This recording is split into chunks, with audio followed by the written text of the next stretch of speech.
based on this, because you have things such as, oh, their emotions overcame them.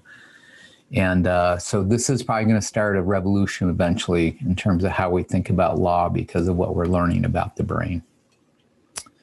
Don, could I ask you, because that does strike a chord, not only because I have used the amygdala and the prefrontal cortex, but because I actually love it. I think it's a great model. So how do we know, in fact, that, I mean, it's difficult for a speaker to keep up with recent research. And so we could be passing along a lot of misinformation that is now obsolete. Although we once thought it was true, it's actually not true now. So how do we check ourselves to remain accurate? So one of the things that I do is I set up a Google alert. So I have alerts out there on many of the topics that I speak about. Again, my big umbrella is sort of the brain. And so I'm continually doing research on it. And I tend to, I was thinking about, in fact, it's funny, I was thinking about that this morning. It's like, remember the statement we've all heard, if it sounds too good to be true? Well, if I start hearing stuff and I go, wow, this sounds really, really great, or maybe it sounds too good to be true, I take the phrase and then I put the word myth, false, or not true after it, and then I put it into a Google search. I also do it into scholar.google.com, because that's another way to get the more recent scientific work. So for example, and I think I have it in the slide deck somewhere here, most of us that started in speaking, especially a number of years ago, the big thing out there was only 7% of communication is words. And so it didn't seem right to me. It's like, really? And so you would do experiments that it's like, I spoke at NSA a number of years ago where I actually had somebody address the audience in Russian. And so I said, okay, so if communication is only 7% of words, 93% then you should have been able to pick up from what this person was saying, because you're saying only 7% of words, so we take those out. Well, no, we could figure out unless they spoke Russian. And so if you put into Google 7% of communication is words, you'll get hundreds of hits saying that's true. But if you put 7% of words, communication false or myth or not true, you actually start to get the research that shows that that's not so. So I try to periodically, I'm going to start, in fact, it was funny because Marilyn and I talked about this the other day. I'm trying to put a best use by and put a date on my material that will force me to then go back to see if it's out of date. So it's kind of like best use by, rather than just, just saying the same stuff over and over and over. So every presentation I try to put in something new. And so it's, it'd be nice if we could just come up with the ultimate speech and then give the same speech for years, but we can't. And the shrinking of the world in terms of the internet, I can be fact-checked literally in the moment. And if I'm saying stuff that's not true, I think we lose our audience. And so I think we have to be really, really careful about that. So that's what I try to do. I'm always checking to see, is this true? Is this the latest, greatest? And then, like I say, I just have, you go into Google, you dive through, it's into what they call more, and you do Google searches. So every Wednesday, I get an email from Google that lists or gives me the what they found for the keywords I'm searching on. So if I'm searching on the latest findings, neuroscience, newest finding or newest research, I will get an email every Wednesday because I tell it to send it to me on Wednesdays. Gives me a 2-sentence description of what they found. And then I can decide if I'm going to read it, continue to research it. It sets it all up for me. And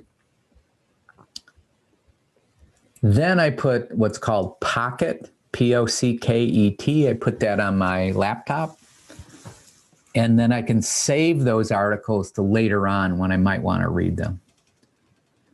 So I think of Google is my research assistant. And I'm willing to pay that research assistant $0. It's great. So it's working for me all the time.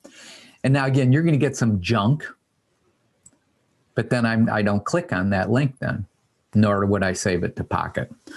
So I wish we could say to you, as you're thinking about this profession, that the ultimate is to find the one speech. No, you're always going to be updating speeches. And to me, that's good because you're going to see later on that's actually something that's good for the brain. And John, I'm gonna make a statement or ask a question. I don't know how it's gonna come out. Not that I expect you to have an answer, but I think you will have an opinion. So if I go on, as an example, and I click onto research about, if I Google research about climate change, I'm going to get completely different information than the guy next door who is pretty primitive and believes that there is no such thing as climate change. And he's going to get a bunch of articles about how climate change is a hoax and how politically it's being maneuvered for. So how do we even know that we're in fact getting truth or just what our algorithms are going to be sending to us? Yeah, so what Marilyn's referring to is the AI, the artificial intelligence, the machines that learn. They're always, so especially on social media, those sites are trying to keep you on the site as long as possible. The way they do that is they track your likes, they track how much time you spend on certain sites, and then the algorithm predicts other material that you might like, and then they send it to you. And if you like that or pieces of that, they keep building this algorithm. So I would know that Pam might like X, Y, and Z. So I keep sending her then stuff that is close to or related to X, Y, Z. So one of the things, and all of you have had this experience, let's say you're looking for a new television. And then all of a sudden, television starts showing up in your feeds on other sites, whether it be, Facebook or LinkedIn, or, all of a sudden they start to appear. So I know the algorithm is trying to always figure out what I like. So I try to throw a couple curveballs. So I might put in neuroanatomy, but then I put in like farming supplies or, like just kind of weird thing like fake flowers or something, it's just anything that sort of the algorithm starts to like, we're not quite sure. So one, I try to knock the algorithm off a little bit. Don't know how successful I am, but I try. So to know, that's why I use the myth, the false, the true. I put those statements in to my searches to see if I can get toward whatever I think my version of the truth is. I tend to trust the journals. So one area that I trust a lot is Scientific America. So I tend to get a lot of information from them and then track it to the original researchers. So that would be one way that I try to do that. Make sense? Yeah, thank you. All John, right. before you go on, just a quick question. You mentioned Pocket. Is that an app or something instead of like bookmarking? When you find an article and you make a little start, make it a favorite. Pocket is a way to take that and put it in a more like a folder somewhere. Correct. So Pocket is an app that you just download to your, I have it downloaded to my laptop. Okay. I mean, I could like you're right. I could bookmark it, but I have it all here in Pocket. Gotcha. Works out great. All right, let's do another factor crap. Your brain serves as a prediction machine. Factor crap. The brain serves as a prediction machine.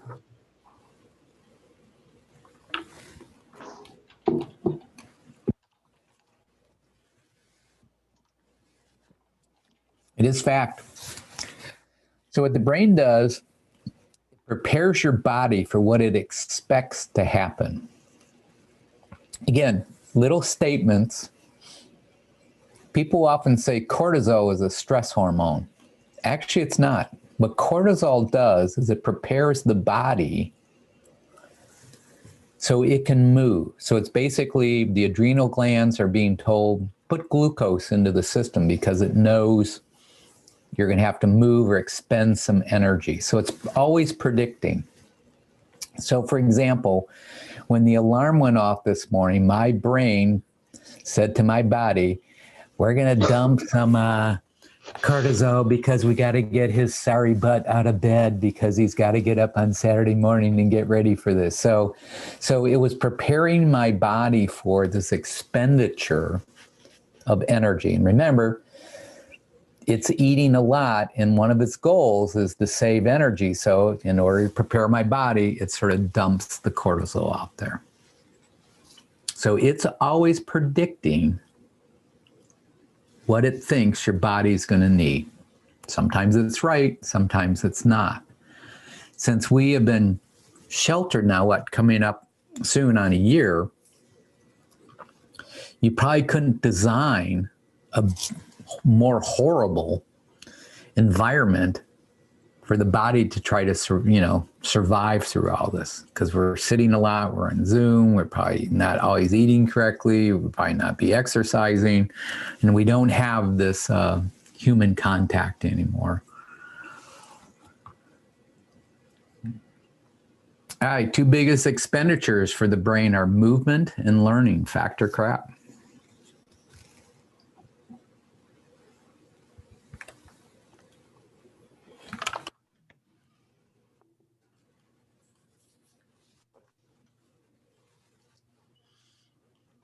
It is fact. So these are the two major energy drains on the brain. If you give the brain the choice of, say, thinking or not thinking, it'll do not thinking. Give it a choice of moving or not moving, it wants to not move. Again, it's always trying to conserve energy. So what happens is your brain is always receiving information through your senses from the outside, your external, and it's also receiving information internally because remember, it's trying to figure out your glucose level, oxygen, water, salt, all the metabolic processes. You're not even aware of that unless something horrible typically happens to you. It's going on right now.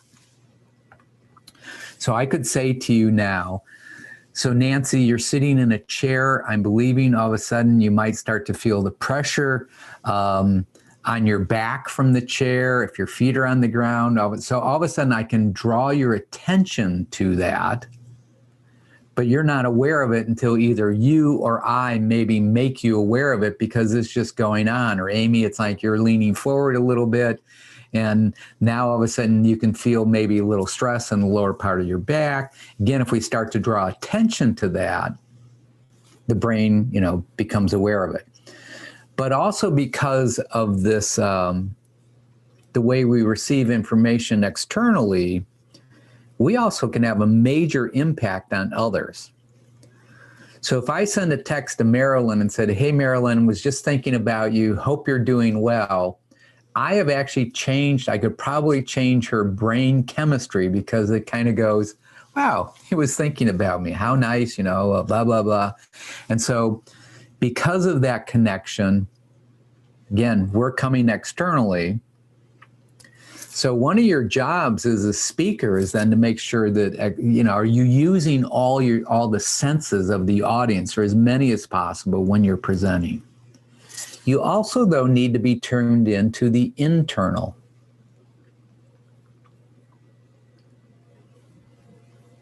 And we're going to get to how you try to figure that out.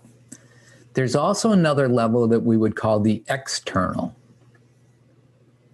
So if it's too hot in the room you're speaking, that's going to be hard for learning. If it's too cold, if people have to go to the bathroom, all that comes into play. So one of the things you can do as a presenter is to say, hey, if you need to go get water at any time. It's like I'm giving you choices, and then you take control of your environment. Okay? All right, the brain is constantly predicting the future, and this becomes important for memory. Because it's constantly predicting its future, it then checks to see if it's true or not. If it is true, well, even if it's not true, they're forming a memory then of that, going, oh, this didn't match up. Again, you can see this from an evolutionary point of view, is that basically you look off into the distance, you saw something and you went, is this friendly or not? And if it was a not, you probably didn't get to pass your genes along to the next generation. Or you then modify memories to sort of figure out how do you move forward, okay? All right, fact or crap. You might need a moment to breathe and or take a breather. I'm going to say fact because your brain has to process this new information with its old, and it does require energy. So I'm going to stop here. Questions, ideas, thoughts, reactions so far. I had a question more regarding, you're updating new information. I wanted to add something new to a presentation I did last year. And it was the first time I encountered where I couldn't just cite it. It said I had to get permission and I had to send it off to a processor that checked if I had to pay first. And it took about 6 months before they responded to it. Can you tell me a little bit more in terms of, I don't want you to disclose anything you can't, but was it an equation? Was it a symbol? Was it It was about conscious and unconscious bias towards people with disabilities. So if you reference someone, technically you do not need permission to reference it. I mean, if it's out there, then you just cite in the journal of blah, blah, blah, so-and-so stated, and then you cite their work. As long as you give attribution, my understanding is you're okay. They wanted permission. Wow. Yeah, I had to send away for it. And I called there and I said, I'm citing it. I'm going to use it in a presentation to say the bias continues to exist even 30 years after the ADA went into effect. So they said, no, you absolutely have to request it. And one of the choices was sharing the information in a presentation. That's the first time I encountered that. And I thought, do I have to do this for everything? This is going to be exhausting. And waiting and not knowing if you can use it or not until, last minute. I talked about it, but I didn't reference her. I referenced it in an article existed, but I didn't quote any of the material from the article because I didn't have the permission. I think that sounds like a smart workaround. Yeah.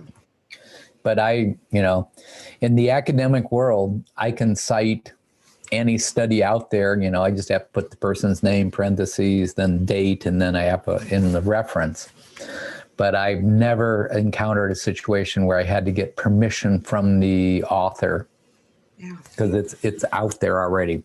I think yours is a quite brilliant workaround. I will probably use that in the future too if I need it. So thank you. Yeah.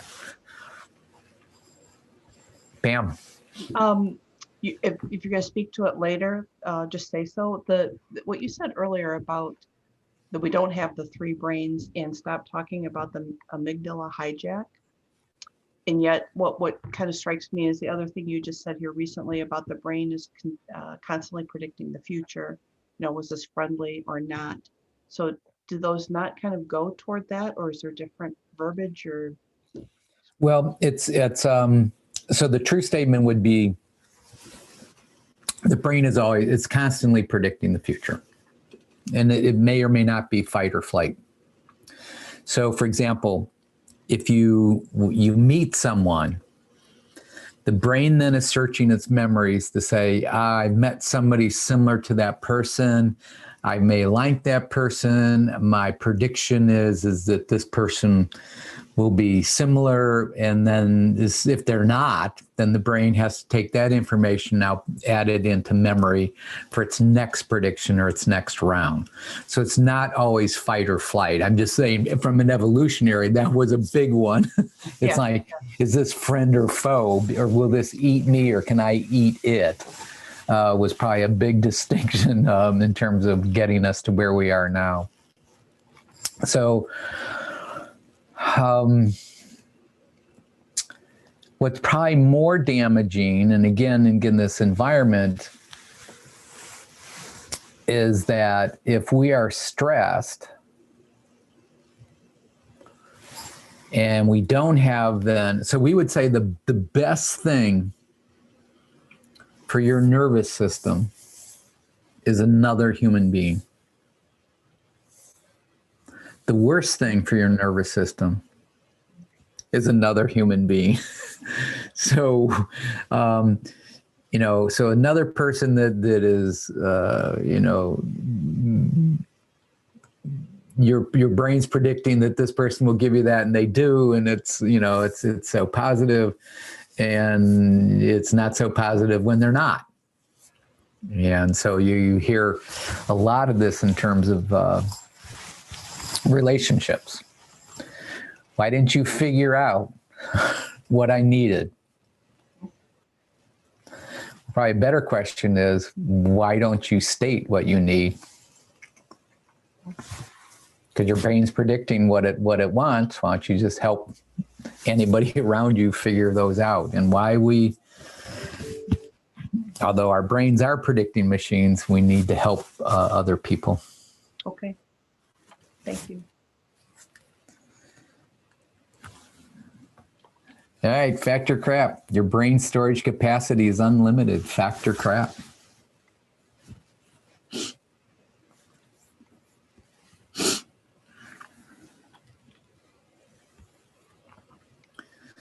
Such a smart group. Yes, it's fact. It's virtually unlimited and it doesn't get used up. And yet many of us were taught, especially as kids, like, well, you know, you have a limited number of brain cells. You know, careful. You don't want to use them all up. All right, this one's important now for speakers. And again, thank you for allowing me to set the foundation for what we want to do later on. So memory, we say, is more of an activity than it is a place. It ends up being stored in various places throughout the brain. And it's not recorded like a camera or video. So when you try to reconstruct memory, it's not like you look at an image or you play the video in your brain. It's actually stored in different parts of your brain. And then the big one, it affects all decision making. Because remember, it's this prediction machine, the brain. It's looking at past memories. It's trying to put it all together. So again, links past memories and future actions. Taking in that information externally and internally, it's a continuous process.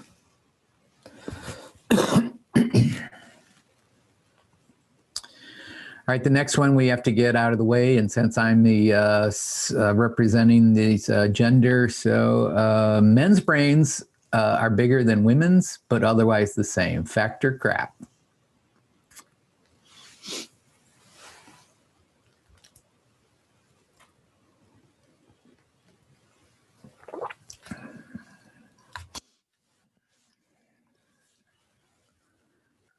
Everybody gets theirs in there. There we go. All right.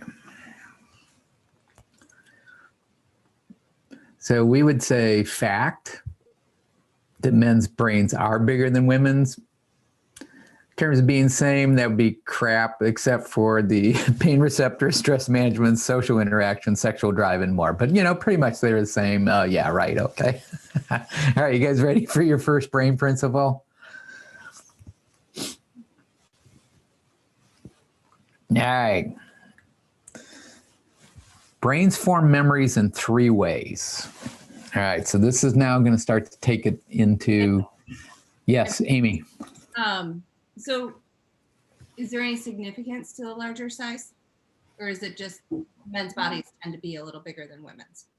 It doesn't play out, because in terms of bigger, it's just they're just a little bit bigger size wise. Probably because yes, they're a little bit bigger, and so we know the brain sort of evolved to handle the size of the body. So, but it doesn't mean men are any more intelligent. There's no linkage. In fact, you are laughing. Gerald's laughing. We're thinking there's just more dead space. Sorry, John. I love this one presenter. He goes, men have boxes in their brain, and there's a box called nothing. And so typically, and he talks about, gender communications. And so when a woman asks a man, what are you thinking? He goes, nothing. He actually is in that little box called nothing. But to a woman, since all their boxes, they're all intermixed, they don't quite understand that men have this little box called nothing. Yes. What do you think? I don't know. Okay. All right, let's talk about memories. Memories form in 3 ways. Why does it matter? Because remember, you're going to tap into existing memories of your audience, and that what you're trying to do is either influence their decision-making or future action. And their future action might be you want them to refer you. You want them to hire you again. If you're talking to a client, maybe you want them to hire you straight up. So since you'll be tapping into their memories, their existing memories, it helps if you know that they're formed through reflex. We weren't hearing you, or I wasn't hearing you. Am I the only one not hearing him? Oh, you're frozen. All right, so Marsh, do I need to go back a little bit?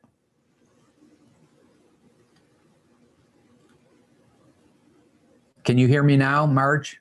Give me a thumbs up. Pam, Marilyn, Amy, Gerald, Nancy, you're hearing me okay? Yeah, I'm hearing him fine. It seems like you're still not hearing him. Is that correct, Margaret? Marge? Somehow I'm not hearing anything, but I'll have to figure it out. All right, so 3 memories: reflex, habit, and goal. So what I'm going to suggest to you is to start with that before you hit goals. Many speakers just dive right into the goals. Here are the 3 things you need to do. Here are the 5 things you need to do. And again, what we want to have you think about is that what would be the reflexes? What are the habits before you hit the goals? The goals is what you want to do, but we now know. So we would say, hey, Margaret, is that better? Yeah, now I can hear you. Sorry about that. I missed some of it. No, not much, not much. So we basically talked about, again, the reflexes, habits, and goals. We haven't gotten into those yet, so we're going to dive into them next, okay? John, is that a reason Yes. why it's effective to ask some questions up front before going to the goals? Huge. Like, have you ever blah, blah, blah, knowing the audience is going to say yes? Exactly, and I'll show you then in terms of Right. the specifics of that. So why would you want to, what's going on with reflexes? We would say it's innate and it has what we call low cognitive load and high cognitive ease. I'm going to show you a picture in the next one, and every one of you knows this because I'm going to bet every one of us has had this happen. So here's a reflex. You touch a hot stove or a pan, or you grab something that's hot, you immediately reflex because we've learned that skin is an important quality, and it's like we want to keep as much of our skin as possible. And so it's probably innate. You just, boom, you pull it back. The last thing you'd probably want is a full-blown cognitive heavy cognitive load. Wow, I think the thing that I just touched was hot. I don't think that's a good thing for me. I think maybe I need to take my hand off of the hot thing. No, you instantly pull back.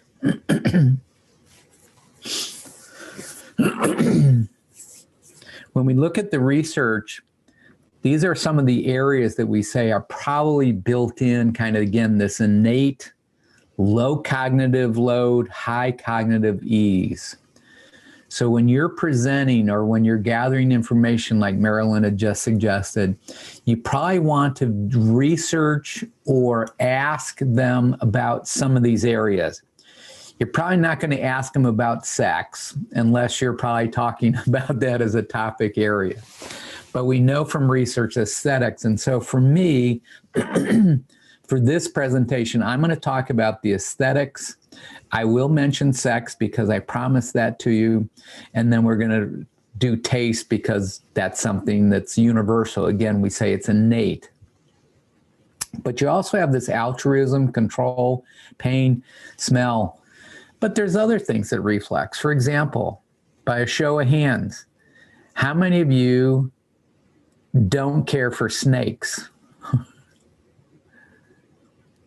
Nancy, you like snakes? You okay with snakes? So you're okay with them. But most people, snakes are not good. Spiders.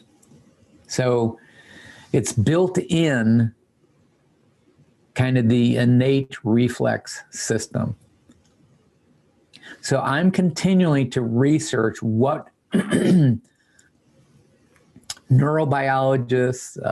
microbiologists, other disciplines are saying that we know is probably a reflex. In terms of habits, these have to be learned initially. And so we say initially you control the habit, but then over time the habit controls you. And once that happens, it's a very low cognitive load and a high cognitive ease. Again, I'm going to show you a picture that you all know. Driving. And so basically, when you first had to learn how to drive, you had to figure out, how the steering wheel went, the turn signals, gas, brakes, looking around, mirrors. Now you just get in the car, although I have to say, because of the sheltering, my experience of late is that people have forgotten how to drive very well. They seem to be like crazy people out there, so I go out there and it's like, because again, the habit was probably broken a little bit or that it was undone. But once you have the habit, you don't even think about it. It's done. Some of you even have driven along and you've missed your exit because you were like thinking about something else and it just sort of blows right by. So big question for many of you is in the chat box, give me some habits that you've done during this sheltering or during COVID. Thank you, sir. I made sure to get up and get dressed and put makeup on every day, even though I'm sitting at home. Nice. Wow. What else? That would be the exact opposite habit that I have developed, by the way. I think this is the first time I've had makeup on in a year. Oh. I just am rolling through my head saying, you want the constructive ones or the not constructive ones? Well, yeah, when we think about habit, we don't even put that label on it. We just say it's a habit now. How about Netflix? Anybody watching Netflix? Yes. Yes. Yeah. It's a new habit. So I heard a great term the other day, Zoom mullet. So it's like, it's different on the top than it is on the bottom. That's cute. So one of the things we know from the research then is that here's some habits: the drinking, the exercising. I'm going to talk about Zoom calls, emails become a habit, your smartphone's a habit, coffee and food. Netflix has been, like I said, has become a habit for me. So that's our sort of escape at the end of the day. Exercise. But remember, movement is a huge expenditure. So I have to sort of tell myself, again, I'm making an investment. I'm hoping that although I'm expending energy now, there'll be a payout later on. All right, when we look at goals, those then are learned. It's a high cognitive load and low cognitive ease. Speakers then tend to do this all the time. It's like, okay, we're going to do this, this, and this. That's why some of your audience members tune out, because you're taxing the brain. And remember, the brain has a choice to think or not think. It's probably going to conserve energy and not think. So with a goal, when we said we'll put a man on the moon, or now we're talking about Mars, again, it's going to be high cognitive load. Some of the goals that researchers have looked at out there is you have the emotional, financial, functional, excuse me, intellectual, love, performance, situational, all those become goals.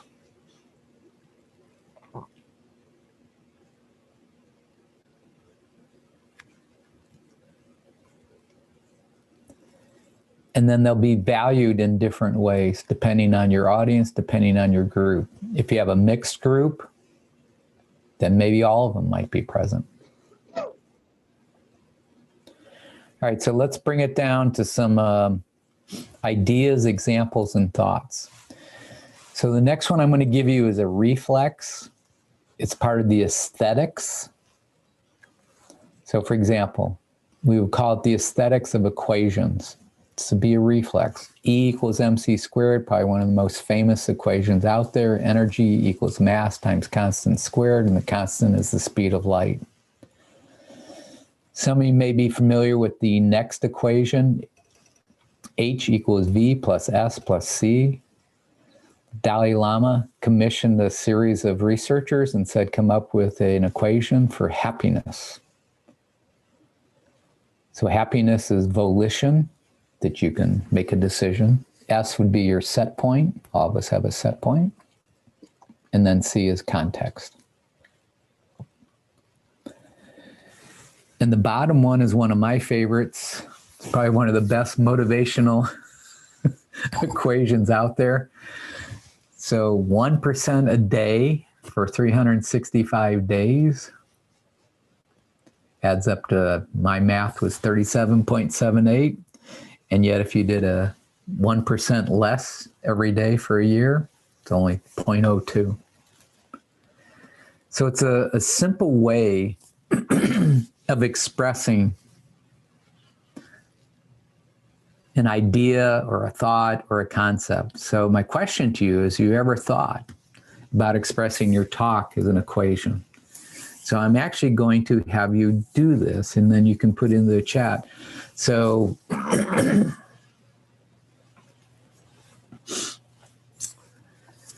so Nancy, what's your topic area? Fitness. Say again. Fitness and nutrition. Fitness, okay. So is there an equation that you could come up with? So again, take a moment to think about it. Gerald, Amy, Marge, think about, and even Pam and Marilyn, is there an equation that you could come up with?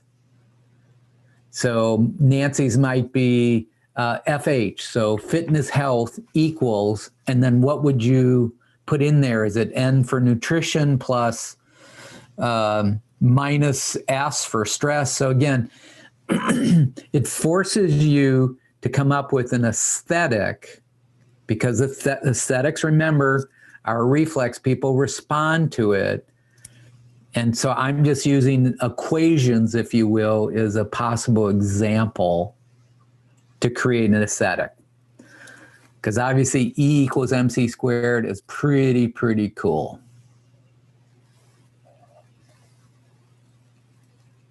So I have, I actually talk about an equation that one of my leaders said to me. So my topic is employeeship, which is the skill and the relationship of an employee to an organization, and how do you elevate that and invest in it. Nice.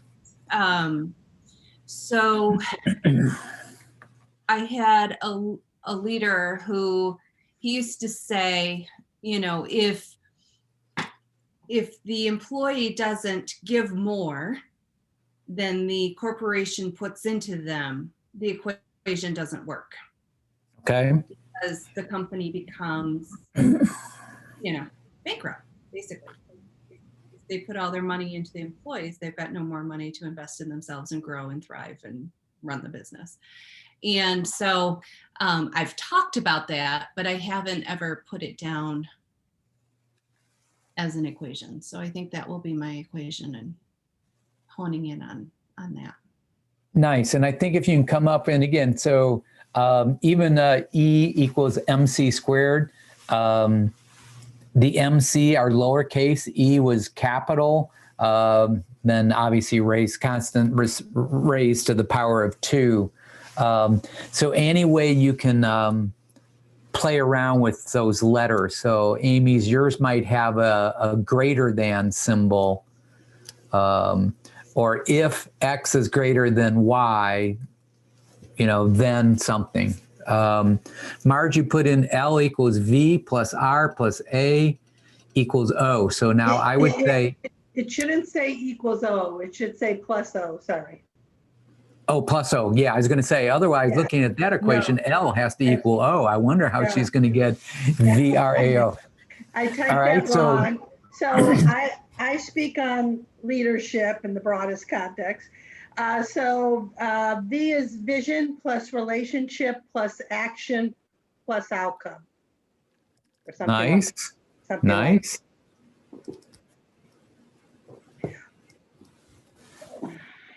Okay, Nancy, you get cut in the kitchen, not in the gym. It's 80% diet. Ah, okay.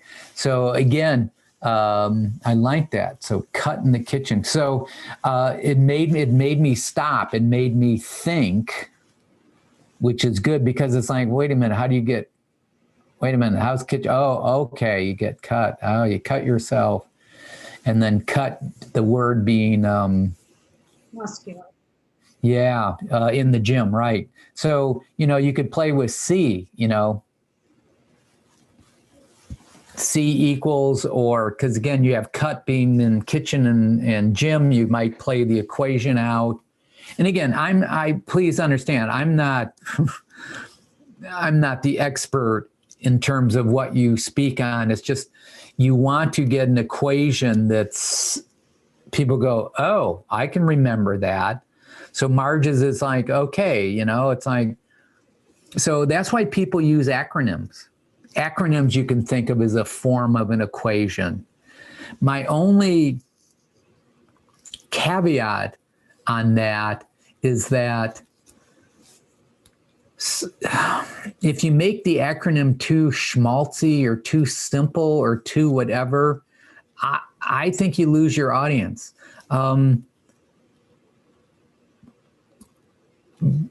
Don't, again, my bias, don't dumb stuff down. What you need to do is take complex areas and help people understand them. So, Gerald, you have HCA plus 4ALL equals H. Nice. Again, I like how you're playing around with this. So, Gerald, tell me what HCA is. Healthcare access. Healthcare access. Nice. Okay. For And all. the 4ALL? It's for all. I don't know. I was just. Oh, no, that's nice. That's good. So maybe what I would do is then 4, and then I'd do maybe lowercase ALL. Okay. Because again, we've sort of trained our audiences that if we see stuff in caps, we think that each letter has to stand for something. Okay. All right, Amy, E is greater than C, and E equals R plus L plus I. Nice. So again, it's it's just a way to think about how you might conceptualize, because you're trying to then convey to an audience. And we know from if you have a clean aesthetic, it's kind of an easy way to tap in. Does that make sense? I thank you for bringing this, because I am in more of an HR organizational development world now, but my previous career was engineering. And I had a conversation earlier this week, and she's like, "You are an engineer in human resources. That's so unusual." And so, like, about bringing equations into my into my stuff, but it makes sense for me personally to do that too, given my background. So exactly. So then what we would say is then you're taking your memories, which is say engineering, and applying it to future actions. Most of us would say there's a nice congruity to that. And then you would use possibly as a parallel, you would say, engineering as a discipline tends to do or look at this thing here. Here's the parallel in HR or leadership or whatever. And that's a cool way, I think. yeah. Pam, you have passionate employees equals S plus A plus F plus E, SAFE. So she's got a SAFE as an acronym. So that's my question, because is that schmaltzy to do? Because I'm doing it from the standpoint of creating psychological safety and engaged people. I didn't feel, again, let's open up. I didn't feel that as schmaltzy. You know why? Because you put pluses in there. If you just did passionate employees equals safe, it doesn't make sense to me, right? Right. But this is kind of, safe. Wait a minute. And then I want to, so my brain then went, all right, I wonder what S is, I wonder what A is, I wonder F, E. Again, others give feedback to Pam on that, but that's how I read it. That's how I read it too, that those stand for something. Okay. So what do they stand for? And yes, I was curious as well. So it's if people want to feel seen and understood, acknowledged and accepted, fueled by their work, and empowered and engaged. Nice. So seen is the S, Yes. A, Accepted, F, fueled, E. empowered. Okay, so those felt a little off to me. So I might look for other, maybe, I'm not sure, fueled. Okay. But again, that's me. Okay. That's what you do. You test it out. So I tested out big chunks of this program with Pamela, my partner in crime, and she's like, throw that crap out, So you need, because it's like, I tend to get into this stuff and it's like, I'm just so excited about it. And she's like, nobody cares. And so I need someone to tell me periodically, it's like, you may love it, but nobody else does. So Nancy, I have C equals K greater than G. That equals kitchen greater than gym. Got it. Okay, nice. So again, you see how you can start to play with these things. It also is an easier way. So in psychology, we talk about advanced organizers. Because remember, the brain right, of your audience is predicting what's going to happen. And so if you give them this frame, this advanced organizer, you know, so if Pam goes, so we're going to talk about S plus A plus F plus E, safe. She's now done an advanced organizer, so now she can go and talk about each of those areas. Now, what I wouldn't do is say, we're going to talk about satisfaction. S-A-T-I, you know, and it's like, because people are going, holy crap, how many letters are in that acronym? And again, there are limits on short-term memory. And so we want to make sure that you know, we're playing that out. I see Gerald's nice, make the S significant. Again, that's the sort of thing that by sharing, talking, you get the pieces on that.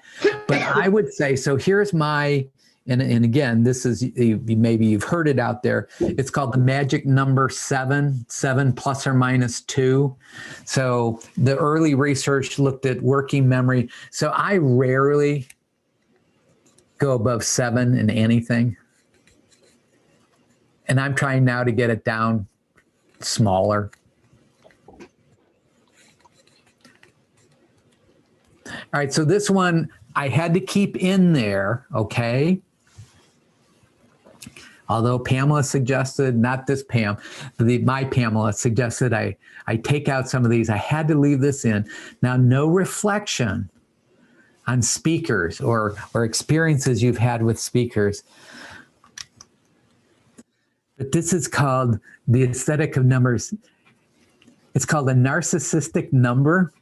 So the definition of it's the sum of its own digits raised to the power of the number of digits, and it's in love with itself.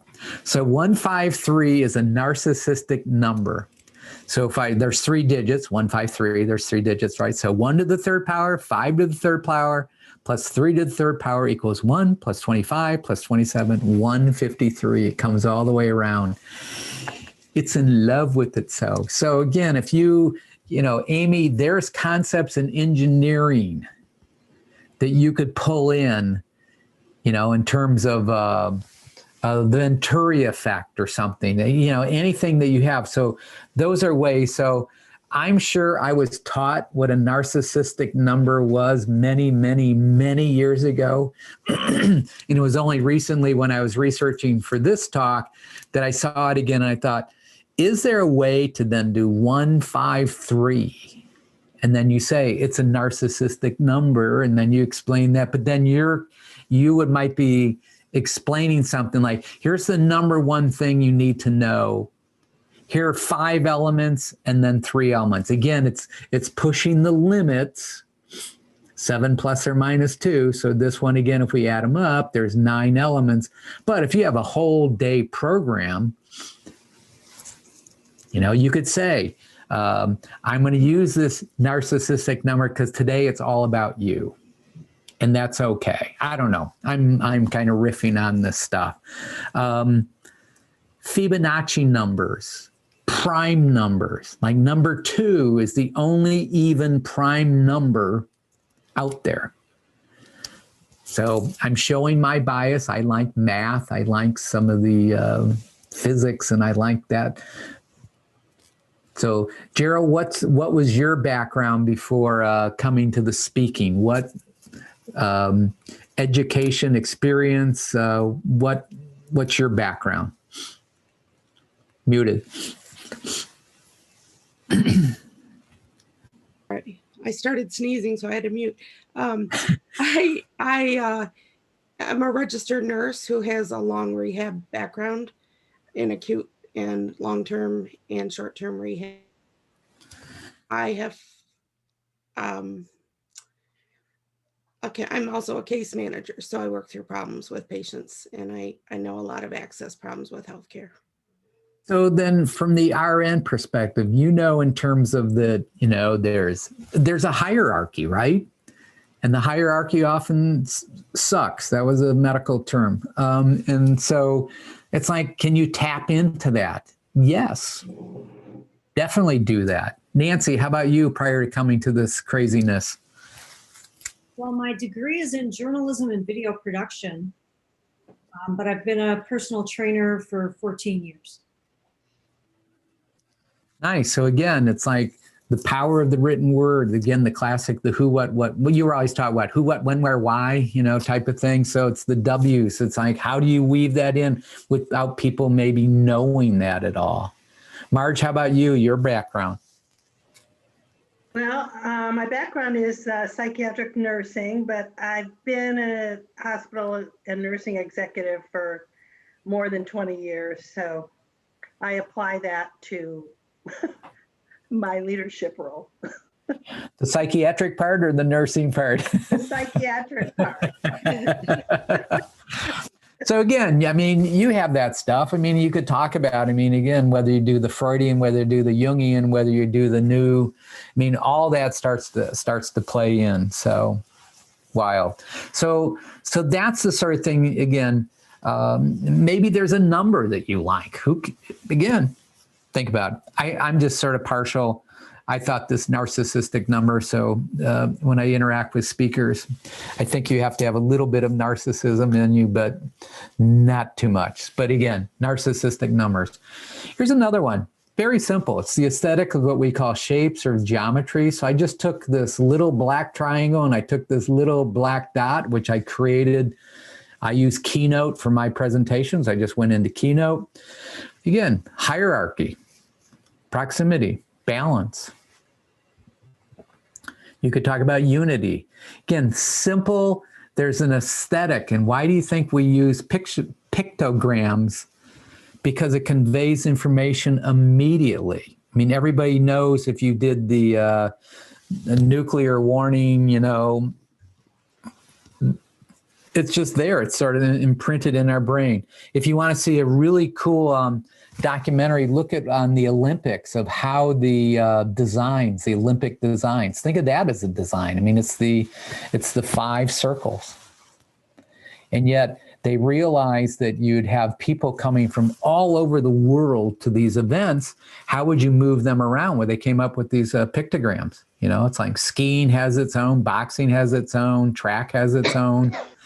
Are there symbols or shapes or geometry that might convey what you're doing? So, Nancy, if you're talking about balance between sort of the fitness and nutrition, again, you'd have some type of, again, balance beam, which fits obviously with fitness.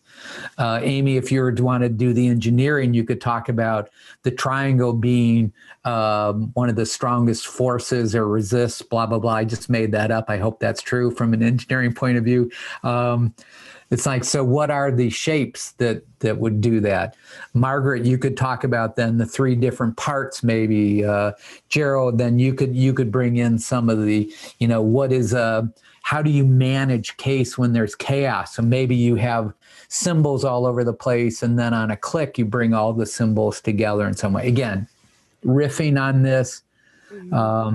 But it has you think about, again, this is a reflex that when the mind sees something that is aesthetically pleasing, you basically are starting at a very basic level that if you then want to influence them, you can move them forward. So here's the other one, which I like a lot. This is a new one for me because during this sheltering, again, too much info, I've decided to teach myself how to cook. And so there's 4 tastes that are universal. So it's sweet, sour, salty, and bitter. But now there's a 5th one that they call umami, deliciousness, or savory. Is there a way to talk about? And again, it's simple. It's out there. This is a bitter pill when somebody tells you, or boy, when somebody's pushing the limits of salty language, or, this left a sour taste, or this was so sweet. There's ways for you, because remember, this is a reflex. We all have this. Can you reference it? And if you can, and if you can put it into that context, you've reached where my memory is at, and then I probably am going to trust you more to then move me forward. So again, think about that in terms of doing it. Again, you could explain that here's the newest element called umami. I believe it's a Japanese term. Maybe you guys maybe you know this. This is new to me, but I thought, savory or delicious. It's like, I don't know, just a thought. Okay.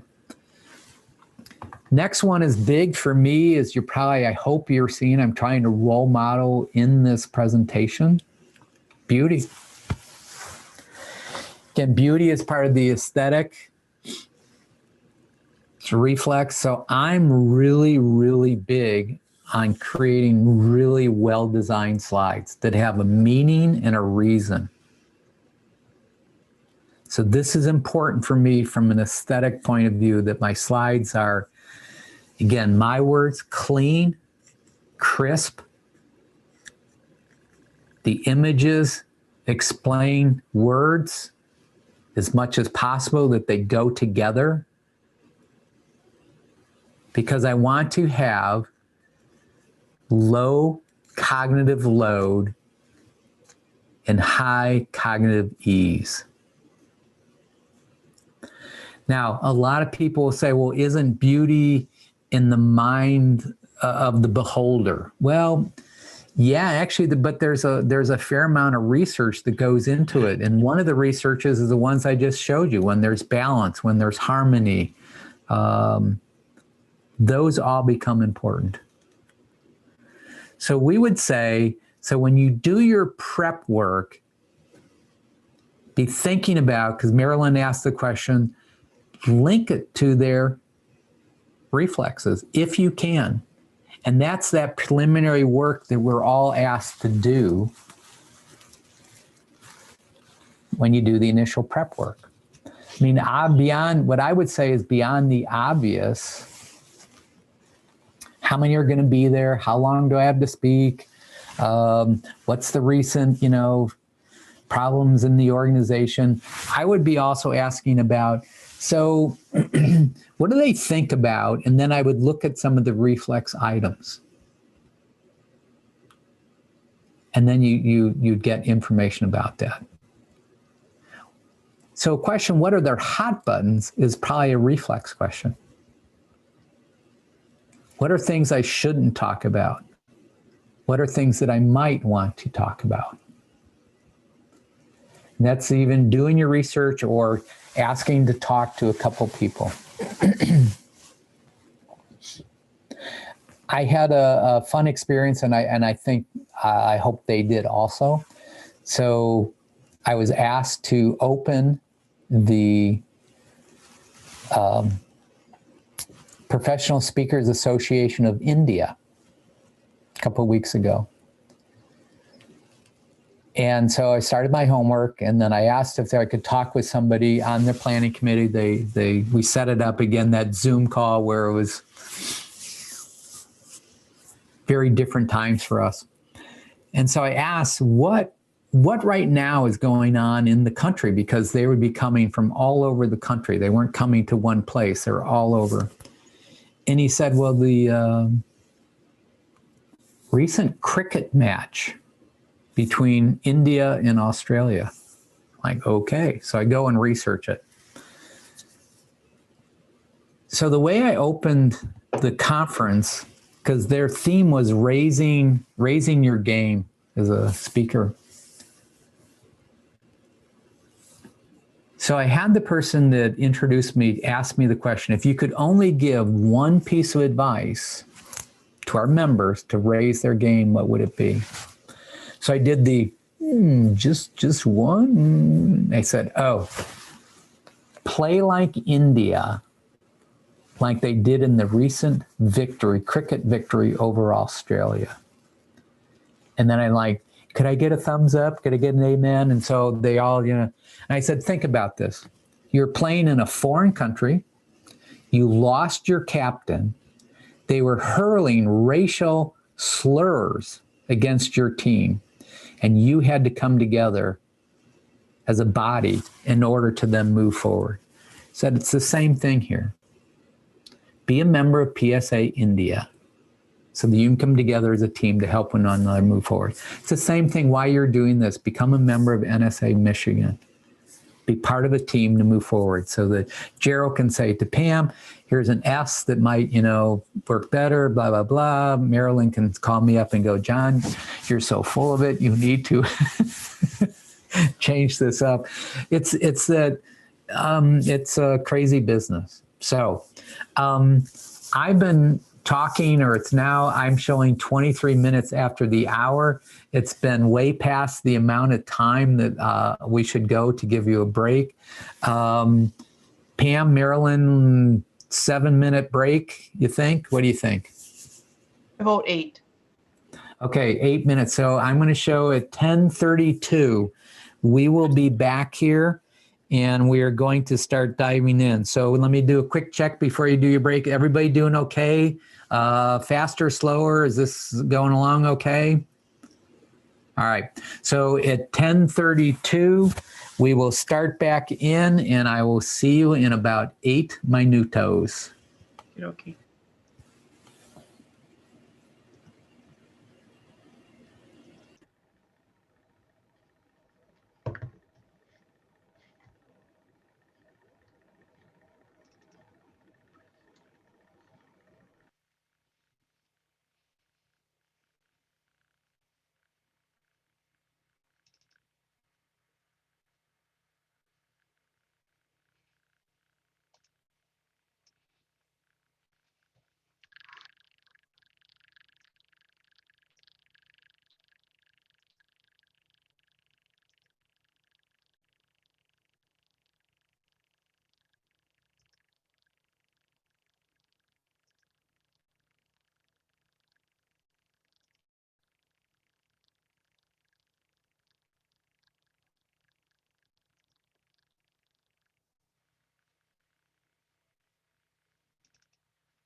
There we go. We're back to record with John Molidor and the neuroscience of presenting.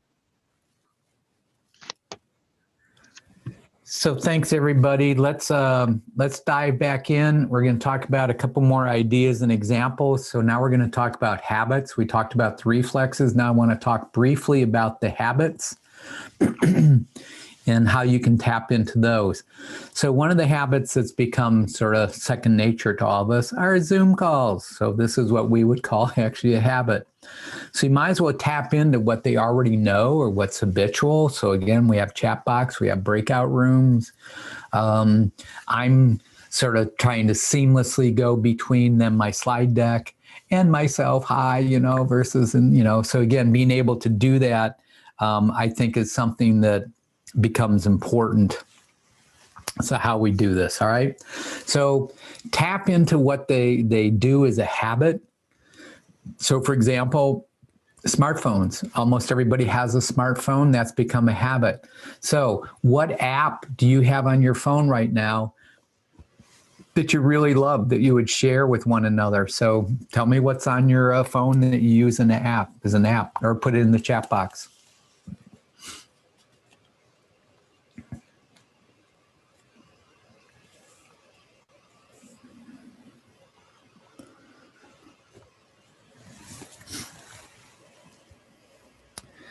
So Amy, tell me a little bit more about Flipboard.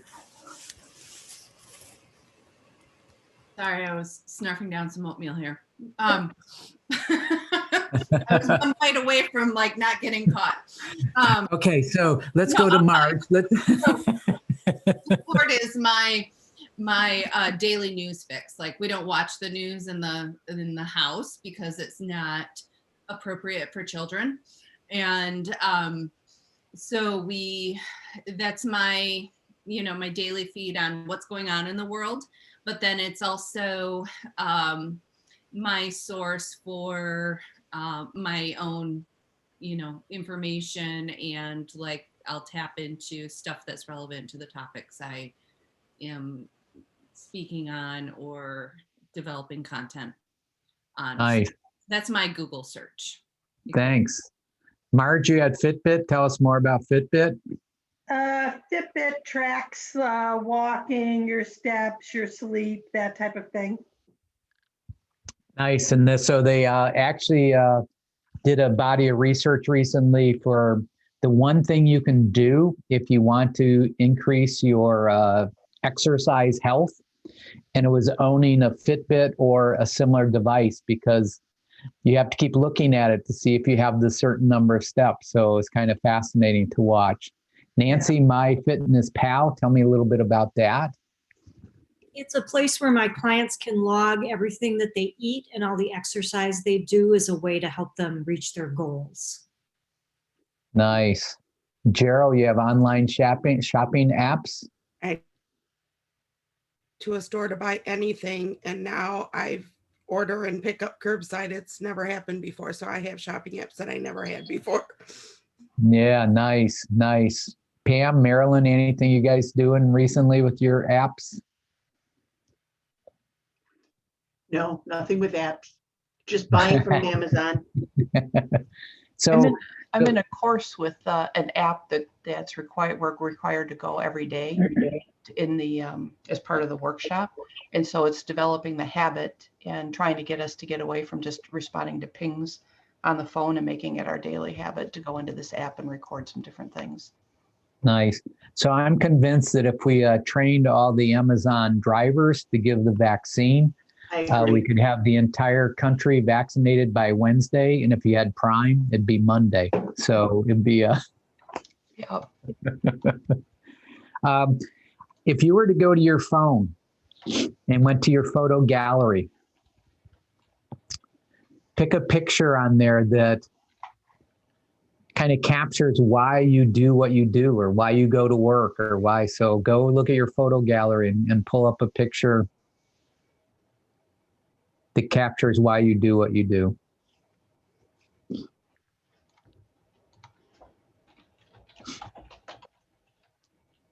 So Nancy, what picture would be on your photo? You can hold your phone up or your smart device up or whatever if you want to just sort of. See if that works. Right. So tell us what it is. We got nice, light, fluffy snow yesterday, and I went cross-country skiing. Nice, nice. Gerald? Muted again.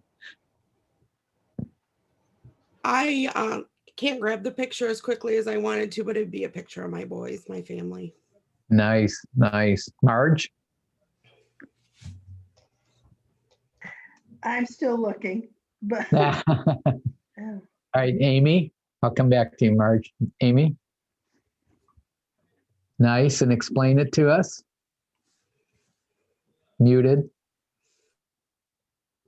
It's a picture of my nephew's birthday party a couple weeks ago, but I do what I do for work so that workplaces are places where people can go and it enriches their life, not creates stress and destruction in their life. So, if I can make an impact on creating better experiences so people can be happier and more joyful in this generation, cannot suffer some of the stuff ours has.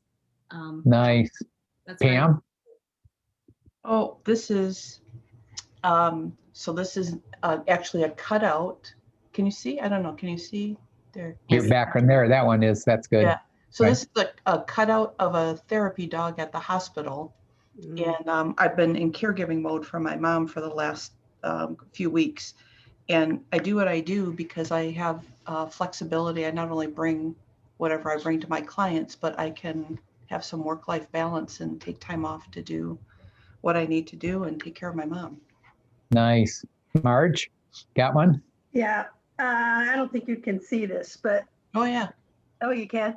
Yeah. This is one of our teams. We are in Houston, I think. Anyway, this was a few years ago when we were awarded a significant award in nursing and in healthcare across the country. So we all came to celebrate, and I do what I do to bring people together to create excellence. That's what that award was for. Nice. Marilyn? Let's see if you can see this. Are you able to see that's my Oh, yeah, your family? family. Nice. And if I had Nice. to, it would definitely be of my grandchildren. As you all know, I'm semi-retired, so I work primarily only with local governance. I think that we are in a mess.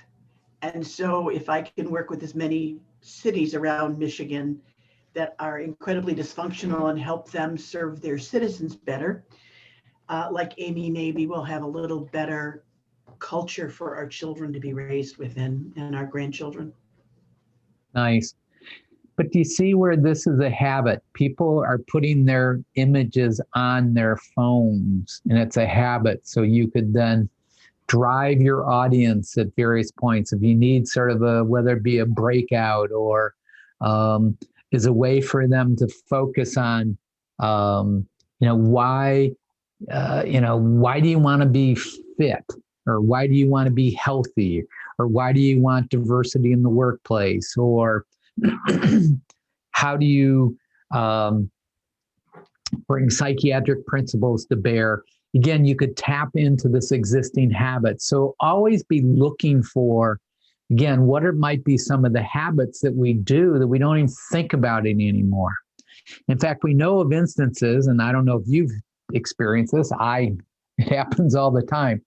So I tend to have my phone on my belt or my hip. And I've had instances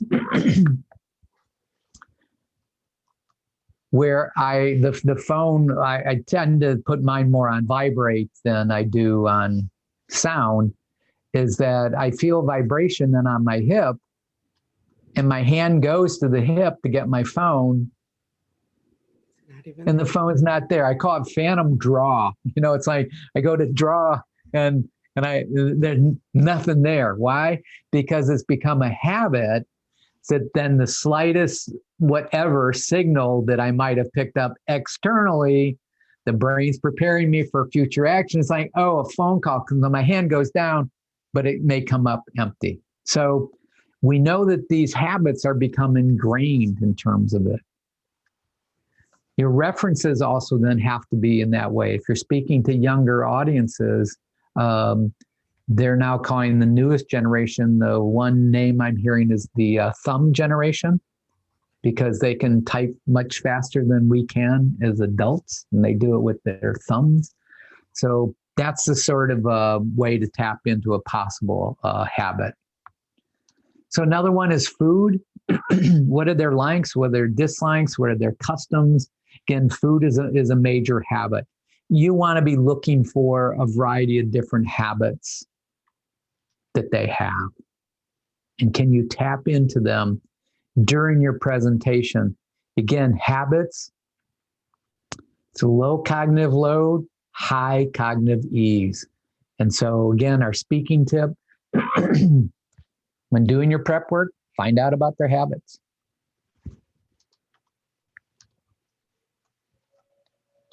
Rather than hammering right away, here are the goals. This is what I want you to do. So if I can tap into an existing habit, I have a greater probability of changing behavior if I want, or that my message comes across.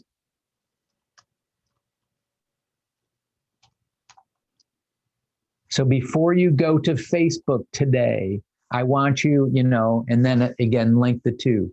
If you get a notification from Facebook, do this. Again, tap into existing habits. All right. So, John, yes. Just a question about that. So that just triggered for me, and these are more academic presentations, but I think a lot of people do them, is when you start out with objectives, in a lot of ways, you're starting out with goals. So that already, takes the focus differently. So that's a good point in terms of building reflexes or habits or before you get to goals. But a lot of times we start out with that. So as you know, on most of the academic ones, one, you have to make sure that you disclose any conflict of interest. Right. You then have to put your learning objectives in and yada, yada, yada. So what I would say, well, you saw it. I basically try to turn that on its head. I told you what we were going to do at the beginning, like, why are we here? Did that very quickly, but I did it in acronyms for the most part. So BBs and BFFs and fun and blah, blah, blah. But then I did my version of for movies that you have to sort of say, is this PG? Is it R? Is it X or whatever? So I actually have an X-rated presentation that I'll do. But I better know the audience really well. And they should probably have to know me. So I did one in Colorado for their chapter. The first one I did a PG. The second one was an R. And so the third one, if I'm invited back, it's going to be an X-rated. But again, I play off of that. So, and again, I'm trying to create a little bit like at the beginning, it's like nudity. What nudity? How, sex? It's like, why the reflexes? The reflexes. And so I know I'm sort of trying to tap into that. Find your own way to do that that's congruent with your message and congruent with you as an individual. I think you'll be happy with how that plays out. So my goal is to make complex ideas elegant. And as you know, the NSA has the 4 E's for the competency. I think this would be a great 5th E. I'm clearly going to have to speak to the person that created those 4 E's and maybe have a word with him. So that's an inside joke since I'm the person that came up with the 4 E's. So I have to have this conversation with myself to add elegant to it. But again, can you make your ideas, which I'm going to assume are actually complex, because Nancy, maybe talking about fitness and nutrition, but that's those are two incredibly complex areas. So if we talk about nutrition, which again, I'll actually touch on here, of the gut biome and the research that's going in that, and fitness, again, the recent one is 150 minutes a week, but now they're saying it doesn't have to be sort of the high interval intensity training, blah, blah, blah. So it's like, again, complex ideas. Gerald, when you talk about anything about access or rehab, again, incredibly complex. Amy, Marge, all your areas are incredibly complex. How do you make it elegant? Is it an equation? Is it a habit? Is it a combination? It's like, again, think about that. So again, the big question is, could you express your presentation as an equation, a number, a graph, a reflex, a habit? One of the classic graphs, they call it, as a check mark. And so when you do the check mark graph, that basically, it's like it goes down and then up, right? So we also know that initially when you start doing stuff, your performance may decline, but then it stops, it bottoms out, and then it skyrockets up. So they call it a check mark. The inverted U. We know stress is okay up to a certain point, but once you hit the tipping point and goes over, then performance goes down. So be thinking about, are there ways for you to easily do this? Does that make sense? Yeah, John, can you tell us what the 4 E's are as well? Yeah, the 4 E's are expertise, eloquence, enterprise, and ethics. So we would say a professional speaker or an individual who speaks professionally brings expertise in an eloquent fashion. It's part of an enterprise or business, and they do so in an ethical manner. You have to have all 4. I think, to me, it defines what a profession is. If you lack any of those, so if you lack ethics, there's probably no room for you in our profession. If you have expertise and no eloquence, we typically say you're a professor. But you come to NSA Michigan and you would learn eloquence. If you have both those, but there's no business, we'd say, it's a hobby. You like doing it, you like chatting, maybe you're a raconteur, you tell stories. But if it's truly as part of an enterprise, then you're running a business. And again, NSA Michigan can teach you how to do that. And that's one of the cool things about being part of NSA Michigan or NSA nationally. So it's something to be thinking about, just as, I'm sure there's a psychiatric nursing association, there's a rehab association, there's fitness, blah, blah association. Obviously there is engineering associations. So this is your professional body that you come to learn and to be part of it. That's why elegant, I think, is now. Egotistical actually got thrown out, so we couldn't do that. Eccentric got thrown out, so we. Well, there's in the automotive industry, I don't know if you're aware of Dr. Deming. Oh yeah. But that was his word, elegant. So it's actually, he talked about Oh wow. processes elegant. So it's really it sounded in production and manufacturing. Love it. Yeah, no, I remember Deming, and remember you got to work with him, and that was pretty phenomenal stuff. Yeah, and I love the word. Yeah. So that's my goal. When I try to design stuff, I try to be elegant. All right. Fact or crap? You're either left or right brain dominant. Fact or crap?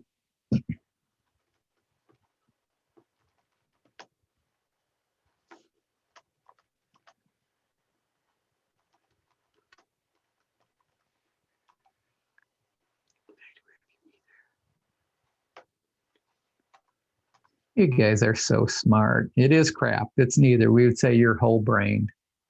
So you use both hemispheres. Fact or crap? There are neurons in your gut and intestines. Fact or crap?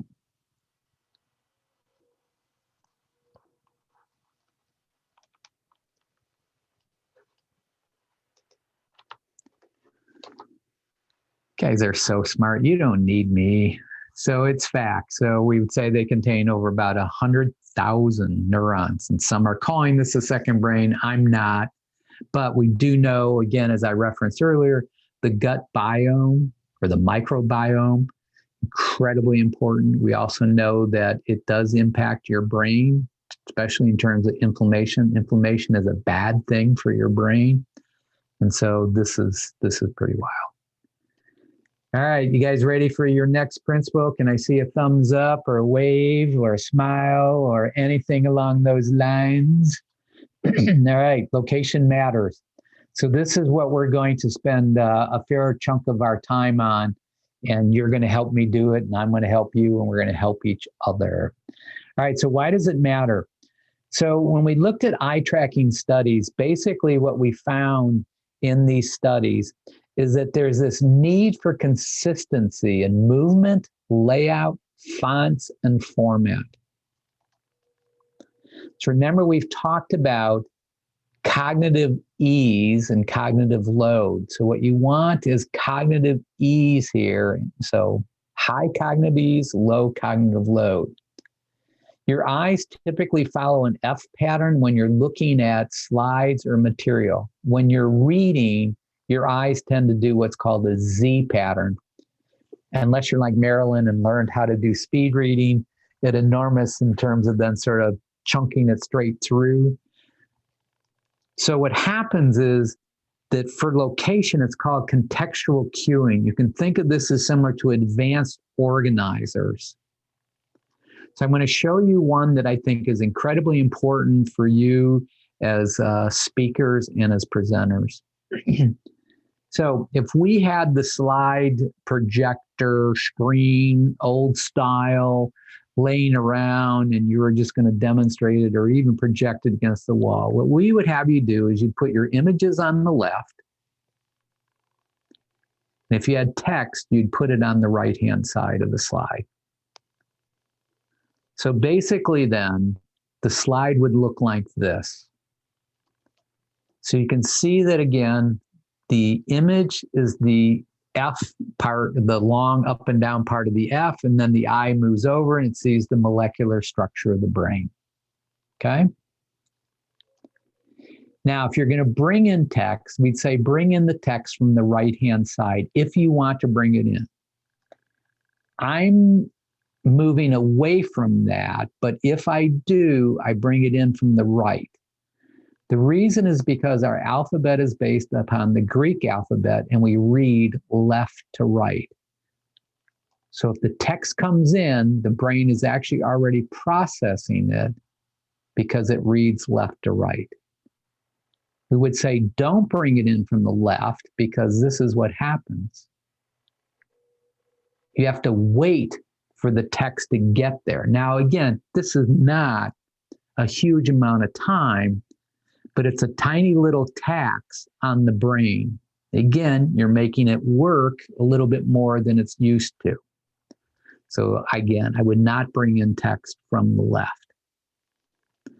Now, I might do this where I might flip the image, but I would use this for a contrast effect or when I want to drive home a really, really important point. Because remember, the brain's going to acclimate if you just say, here's point 1, here's point 2, here's point 3. I might flip it to say, this one, I really want you to pay attention to within your organization because this seems to be one that's creating enormous revenue or enormous dissension. And so we would flip it for a contrast. So this is what the slide would then look like. Again, but you can see already your brain is probably like, there's something different about that because I have set your brain up that For all my images on the slide deck, they've been on the left-hand side. Okay. Again, that's probably more friendly than that. Now, here's another suggestion we would make is that you shadow your text. You want your text to pop a little bit from the background. Again, it's just easier on the brain. It's easier on the visual cortex. Now, I want you to look at this slide, and then I want you to watch the next slide, okay? So focus on the screen. So this one's shadow. Look what happens when I don't shadow. See how it seems a little bit flat. Now, it's a little bit harder on Zoom, but if this is projected on a massive screen, you want it to pop. So here it'd be shadow for a little bit more effect because, again, it's a little bit smaller in the Zoom. Or if you spotlight me on your own screen, you can see how much bigger this is. And then this is shadow, what I would say, a little bit more naturally. But think about doing that and setting that up. You'll also notice that my slide deck is 16 by 9 versus 4 by 3. The whole world is going to 16 by 9. So depending if you use PowerPoint or Keynote, make sure that when you design your slides, you're using 16 by 9. Now, depending on the settings that you go into, some of their projectors may be the old 4 by 3. So sometimes I actually have to create 2 slide deck versions, one 16 by 9, one 4 by 3. But 16 by 9 is the going standard. That's what all your flat screen TVs are. Most of your devices at some point are using the 16 by 9. So that's another suggestion for you as a speaker is make sure you're doing 16 by 9. John, I might be the only one who doesn't understand what that means. Is that a setting in your slide, in your PowerPoint? Yeah, so when you set up in PowerPoint or Keynote, it asks you what's the aspect ratio that you want. You want 16 by 9 or 4 by 3. And you have to, it'll be off. Typically, it's off on the right-hand side somewhere. You can convert 4 by 3 decks to 16 by 9, but you have to go in on most of the slides and either make your pictures bigger or fill space. Okay. So the Zoom, you're pretty much on a 16 by 9. If we did a 4 by 3, it'd be scrunched in. Again, it's 4 inches by 3 inch ratios for a 16 by 9 inch ratio. So, but the newest one is 16 by 9.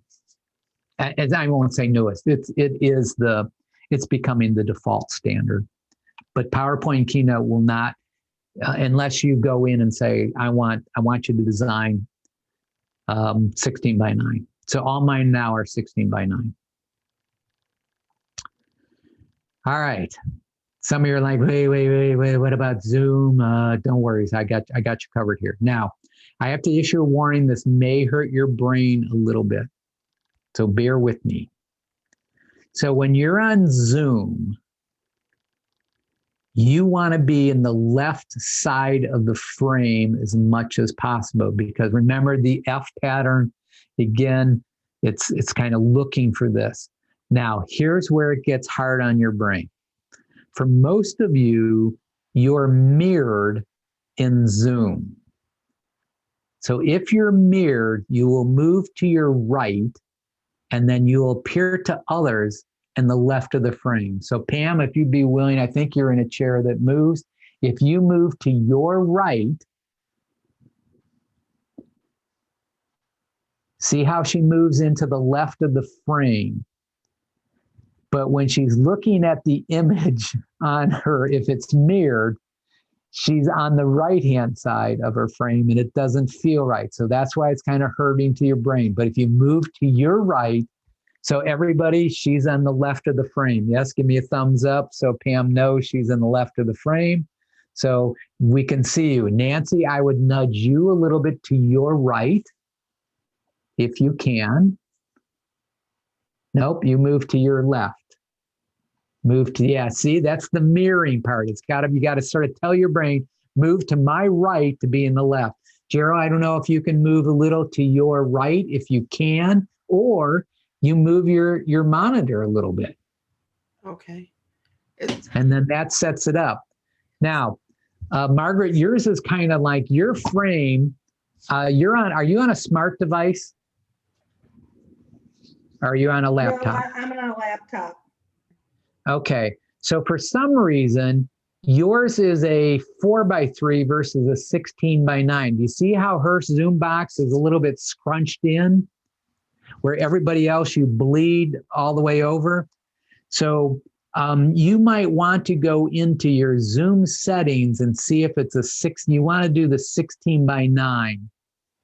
So you probably go into your video, that little arrow that points up where it says, and then see if you can, so click on the arrow, not the actual camera. Right. It should say preferences toward the bottom or something like that. Amy, I'd probably nudge you just a little bit more to the right. Marilyn, if you have room, I'd move you to the right a little bit. Gerald, you can still move a little more to your right to be in the left of the frame. On my view, I see myself on the far right. Correct. And that's the mirrored. So Amy, you move to you want to move to your right, not your left. But when you're mirrored, it looks like when you're mirrored, you're like, oh, I'm on the left side. No, that's why it's hard on the brain. So Amy. My mirroring off, but it's still. Yeah, so you're appearing to us on the right-hand side of the frame. Huh. Oh, I didn't mean to do that. So what does that mirroring setting do on Zoom? Right. So it flips it. So move to your right, though. Go ahead and move to your right. But it doesn't make any difference to you. Oh, yes, it does. You're in the left frame. You're in the left-hand side of the frame now. I'm sorry. When I turn that setting off, No, I don't like strictly how I'm seeing myself. Yeah, well, if you turn the setting off, you should be in the left-hand side. But right now, to us, so the mirroring is only on your side of it. Okay. You want to be seen by your audience, if you will, being on the left-hand side. So it's a little bit. Mirror off, I appear to myself as I appear to you. I think so. Yes. Yes. That's it. Okay. Yeah. And So so why I'm do we in the want to left. why do we want to be on the left rather than in the center of the screen? So the center of the screen, so like on Marilyn's, look at Marilyn. So what happens is the eye now is having to go back and forth. So I think she's got a printer to her right behind her, above on the upper on her left. It looks like a Buddha. I see books. I see pictures. And so all of a sudden it's like I'm processing all this information around her. I'm probably not focusing at all on what she's saying. Because the brain, remember, is making predictions. It's taking external information and then it's processing it. So I'm very purposeful now in my background. I keep it as bland as possible, except for this gorgeous, gorgeous, gorgeous plant that I never have to water. And so it's again easing the cognitive load on my audience. And so, Nancy, for example, I see that there's a lamp, a stand-up lamp behind you. But if you move a little left, you actually block that. That's one less thing my brain has to process. Gerald, yours is set up nicely because you have it's pretty straightforward. The problem is that where the walls meet, it looks like a line growing out of your head. So again, little things to be aware of. And so, Amy, yep, that picture's got to go. But again, it's thinking about, because remember, the brain's having to take in all this information. It's making predictions on it. And then Pam has to be careful because she has a virtual background that if she moves in a certain way, that then she can fade. So if she, do you have a solid back? Yes. So she can actually disappear at some point. if she starts to move away from. So again, just be cognizant of it. So like Gerald, I'm looking, if you got a picture and you have a mobile phone back there and it looks like SM, maybe smile. So again, the brain is trying to process this. And if I'm trying to do that, I'm not going to hear your message. Okay. Not going to hear your message. So in terms of why you would do it, is that, remember, if we talk about images being on the left, we want you as the presenter to be on the left. Okay. And so Amy, like, by cleaning that up, and I'd also probably, you will probably block the little item on the table, and it's probably okay to have maybe the lamp there, because my brain's got it. It's like, it's a lamp. Okay, now I can focus on what Amy has to say. Now, the danger is most of us are so used to talking then or facing the camera. But see, if I move into the middle, your brain's having to go on both sides. Now, mine's probably going to be not as difficult because I don't have anything back there. But if I go over here, it's just easy. I just have to remember then to talk to the camera, because if I look straight ahead, I'm not talking to the camera. So I have to talk to the camera. So be thinking about that. Again, it's just from a Zoom perspective, make it as simple as possible. And so Pam, if I was going to take your virtual background, I would probably flip it so that the little plant ends up in that negative, what they call the negative space in the setup. Again, little hints on that. So again, Amy turned the light on. Light is nice. That's good. And so it's like, it creates, for me anyways, and again, give Amy feedback, it creates a very warm, intimate feeling versus the picture. I'm still trying to figure out what the picture was and blah, blah, blah. And so now, since Pam's showing off,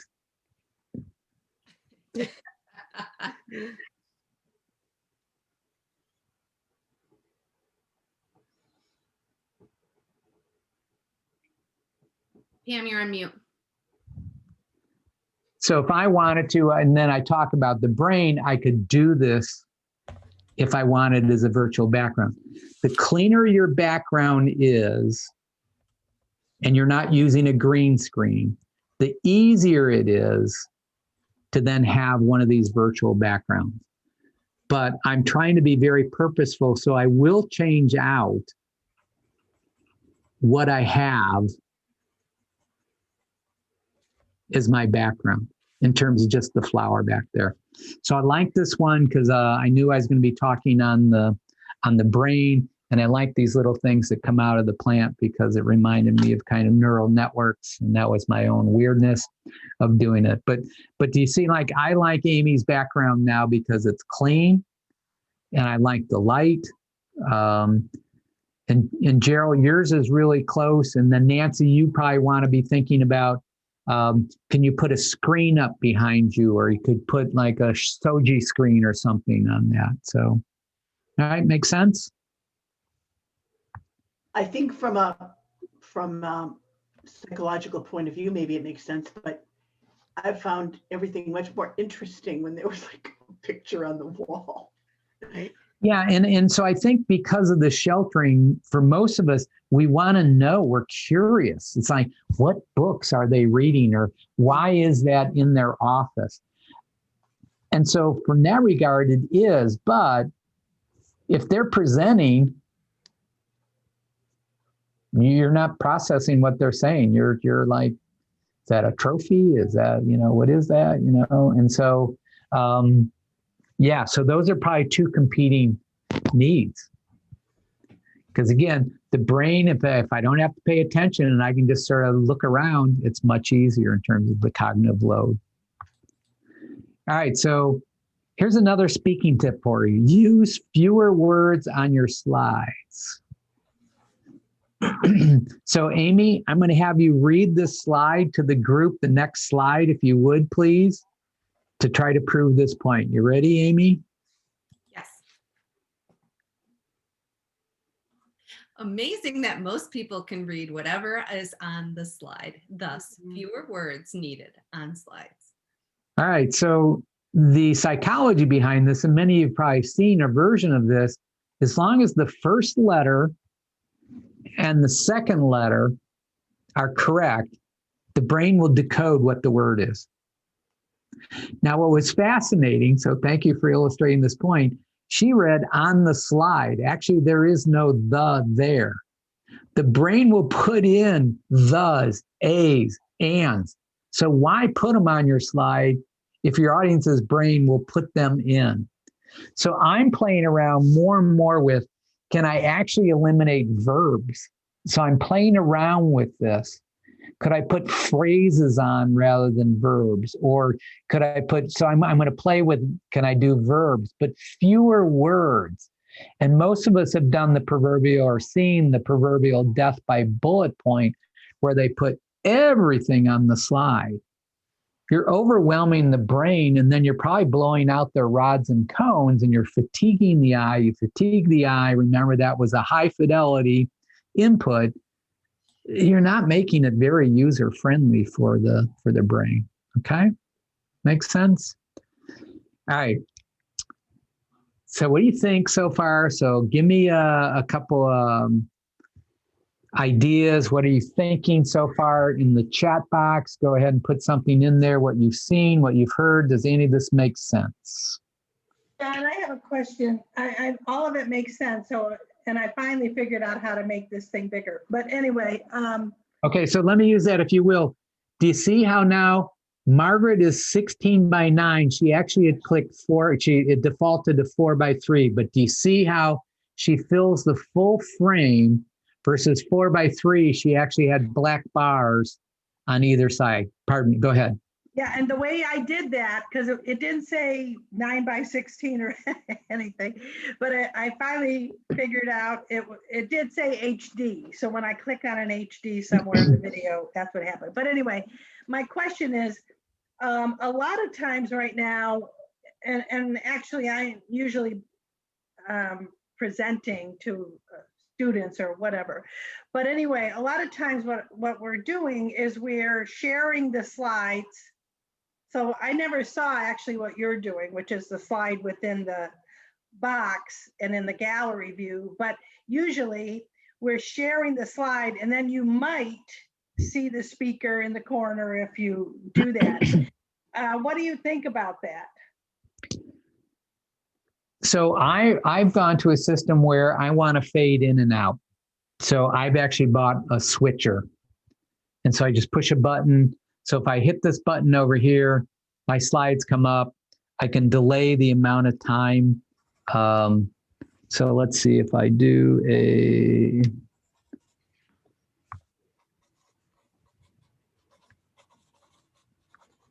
now I guess it's not doing this. So I'm gonna do a mix, all right. So I can set it so it then just switches right back and forth. So it's called an ATEM, ATEM Mini. Again, it's not cheap. It's $295. I have 4 video inputs. I actually have 4 inputs. So I have one for my slides. I have one for this camera angle. If I'd set up 2 other cameras, I could then just hit like button 3, it would go to that camera. If I hit button 4, it'd go to another camera. So I've set it up so that's just easy. Then I don't have to go to share screen and go through all those steps. It's just, I hit a button. Black Magic makes them. Other people use, I think it's Stream Deck or Ecamm. So there's a variety of devices out there, but ATEM Mini was the simplest one for me. But if you are using shared screen and your slides are all on the screen, is there something that you suggest we do in terms of the presentation? So for instance, should we not be seen at all and you just hear us? Or should we be in the corner somewhere speaking? Any suggestions about that?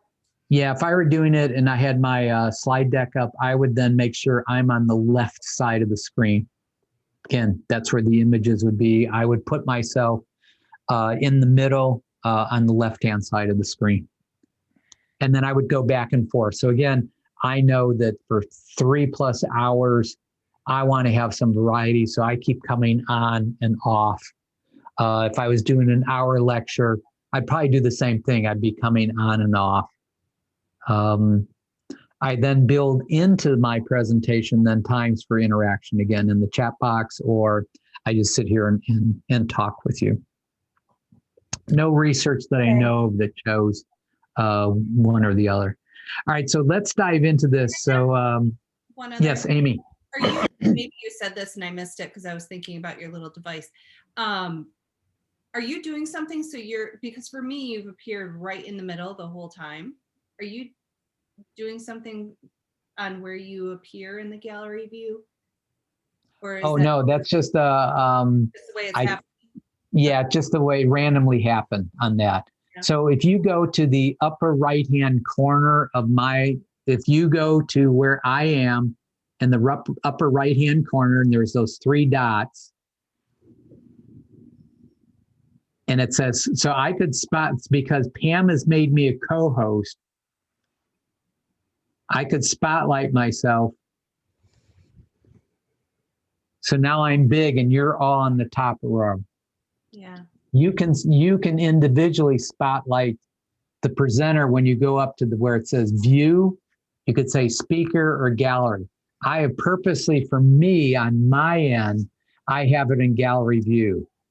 So now on my view, I'm in the upper left-hand corner because I've scrambled the order on that. But if you go, so Pam, if you go to the upper right-hand in your box, your Zoom box, there should be 3 little dots. If you click on the 3 dots, you could spotlight I think it's yours, would probably say spotlight for everyone. So go ahead and do that. No, that didn't do it. Let's see. You spotlighted me. Yeah, so I'm gonna remove. I see. Spotlight. Oh, yeah. Let me see. No, I don't see, but I'm pretty not, oops.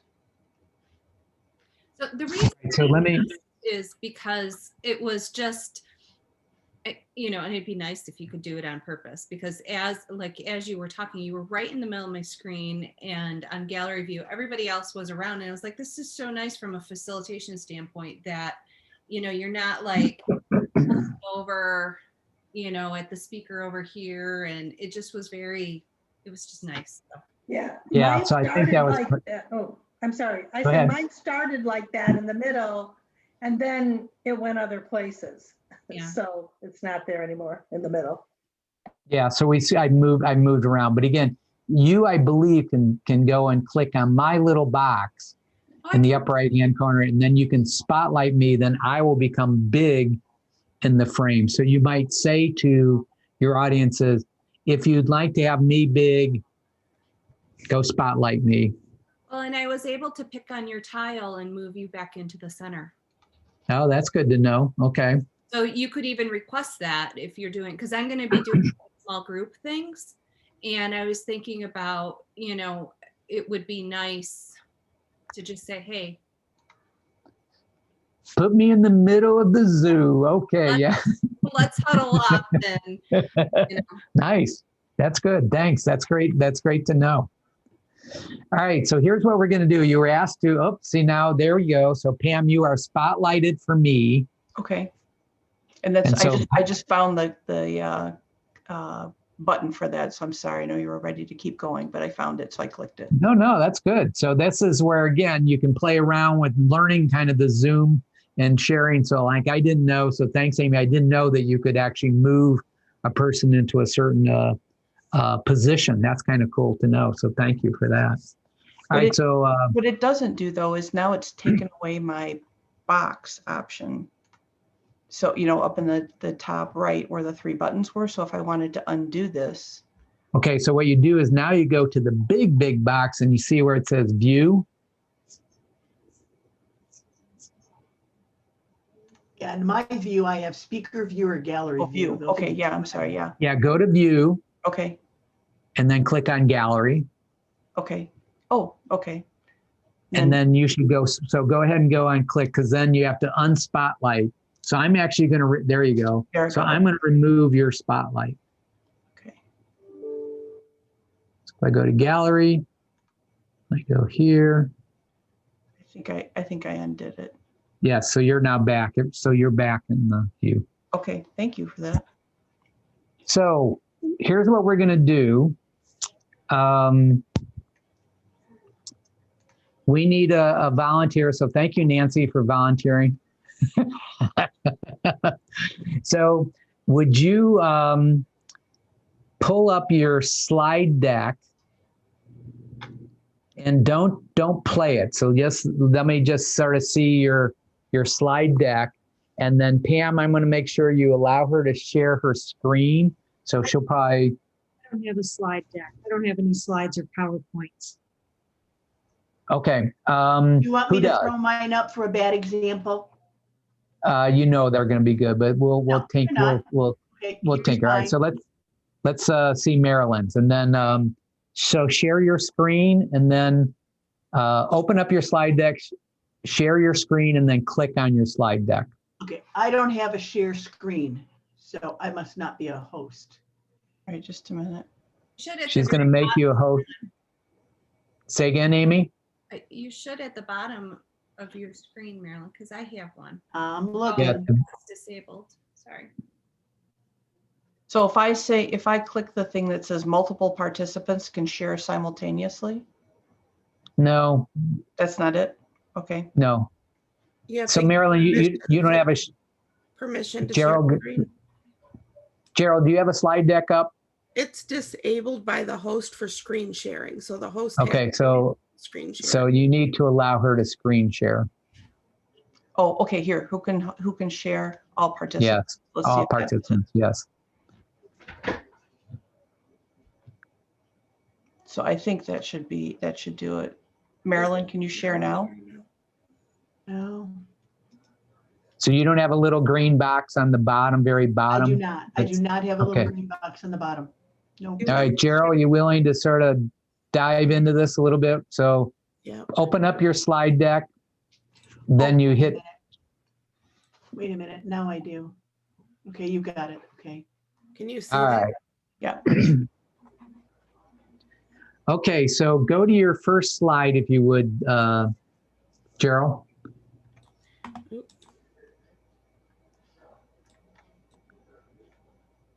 Okay. This was on here because I had to introduce this person was presenting right ahead of me, and we just put it on my deck. Okay, go to your slide. Go to your Okay, where that's it my sort of first. starts yours. That's my first slide. Okay, so one of the things that we would say from a design perspective, so here's the first thing that I typically do. So Gerald, you're in PowerPoint, right? Yes. Okay, so if you go over into the left-hand side, so go on, yep, now go on to the actual slide itself. And if you right-click it, it should say, let's see, I use key, you have a duplicate? Yes, duplicate slide, all right? So click on that. Okay. All right, so now what we're gonna do, go click on back to that first one. So it's your number 2 slide, because that's the one we're gonna edit a little bit.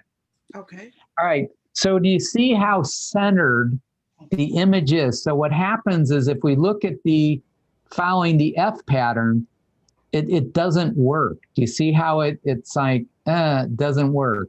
So let's do this. Move the picture to the left. Okay, move the balloons to the right. Okay. Highlight the text, the celebrate. So is that all? Go to the celebrate one. Okay. Oop, why is it doing that?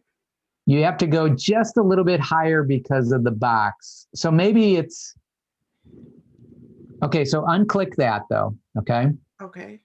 Now go to the left-hand side and I want you to move in the middle there, move it to the right. Just push it in. It'll start to, well, yeah, yep. Perfect. Okay. Further. Okay, just leave it there. We'll move it around. Now do your healthcare one, highlight that. Okay. Squish that again, same thing, move it over. There you go. Perfect. Now, are these individual? See, there's a good example of pictograms on the bottom there. They're So all click on one of them. okay. All right, let's just move those, move them off to the side, off the slide. So you have to move it to the right. Got it. Okay, perfect.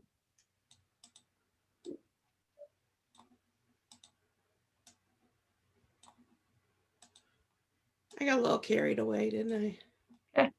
You know, you're just, you want to make sure you hit every category you can. I had no idea you could move things off to the slide. So that Oh, yeah. was constantly copying and repasting. Gee Yep. whiz, this is worth the price of admission right here. You're actually, everything's been worth the price of admission. Very much. Ah. All right, so Gerald, there you have a line there. So click on the line. I had trouble getting this line out of here. Yeah, it's for some reason it was just put in. So put it so It's in the layout of the slide somehow. yeah, see if you can click on it, and then we're going to have you hit delete. Gerald, try going right click on format background and turn off background, hide background graphics. Hide background graphics. Okay. It applied to all. Oh, Things Yeah. went weird. do. I don't know what I just did, but I'm going to undo. Go to undo. You want to just apply it to that one. Hide background. It only gives me an option to apply I think to it's all. a format on the slide template. What if I just change the? You could go into the master and pull that line off. But Oh, Okay, well, let's leave the line there for the moment. So, okay. all right, now, depending on the size of your image, so go click on that. Now, pull one of the corners down. Keep going, keep going, Oh, keep going, keep going. All right, now move it a little to the left. And then right click it and send it to the back. Send it to the back. Right there. Keep going, it's right in the middle. Send to there. back. Okay. Just click it. I did. No. All right, do a controller. There you go. All right, so then what I would do, so right away, the eye sort of goes in terms of then the image. So the image is conveying a message. Then I personally would get rid of the balloons. So let's just, again, we have, just cut them, Cut 'em out. do the same thing, cut. All right, then I want to move the text up on the right-hand side, upper right. There you go. And then move that in there, move it up. Okay. That looks good. And then again, put your cursor on that stinking line. It's going to make me crazy now. It's making me crazy. Gerald, I think if you went to layout and selected blank for that one, it would get rid of it. Okay, let me try that. Got it. But change it. Well, you can Fix that. but it's a layout graphic, so you can't. Right. I haven't figured out how to edit layout stuff yet. So if anyone knows, I'll take tips. Okay, so on that, what I would do is obviously you're going to make the font bigger. Too big. That's all right. Leave it there. Leave it there. Okay. Now center justify. Center justify. Okay. Now do healthcare and move it down.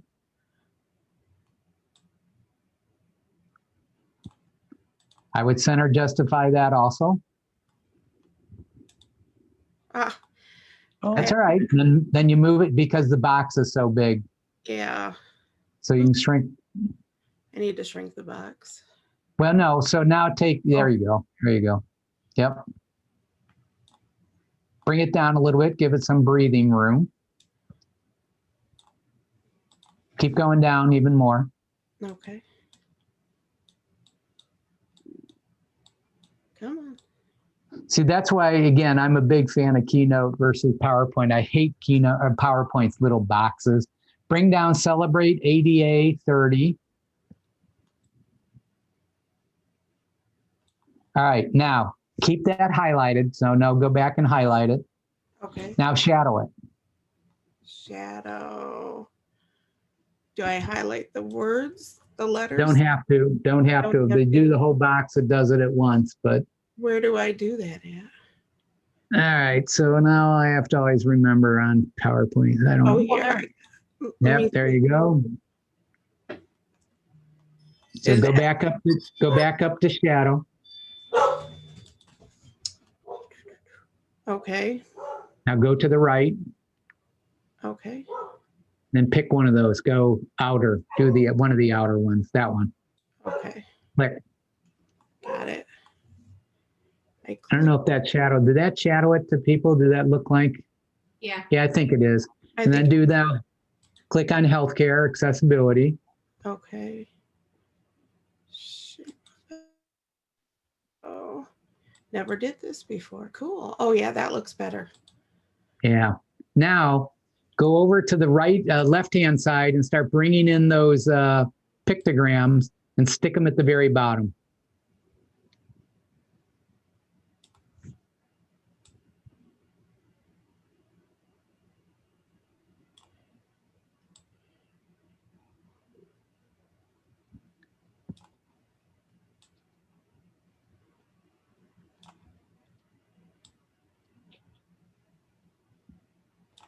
All right, let's hold on those for the moment, all right? Okay. Just because we may not have room. Now,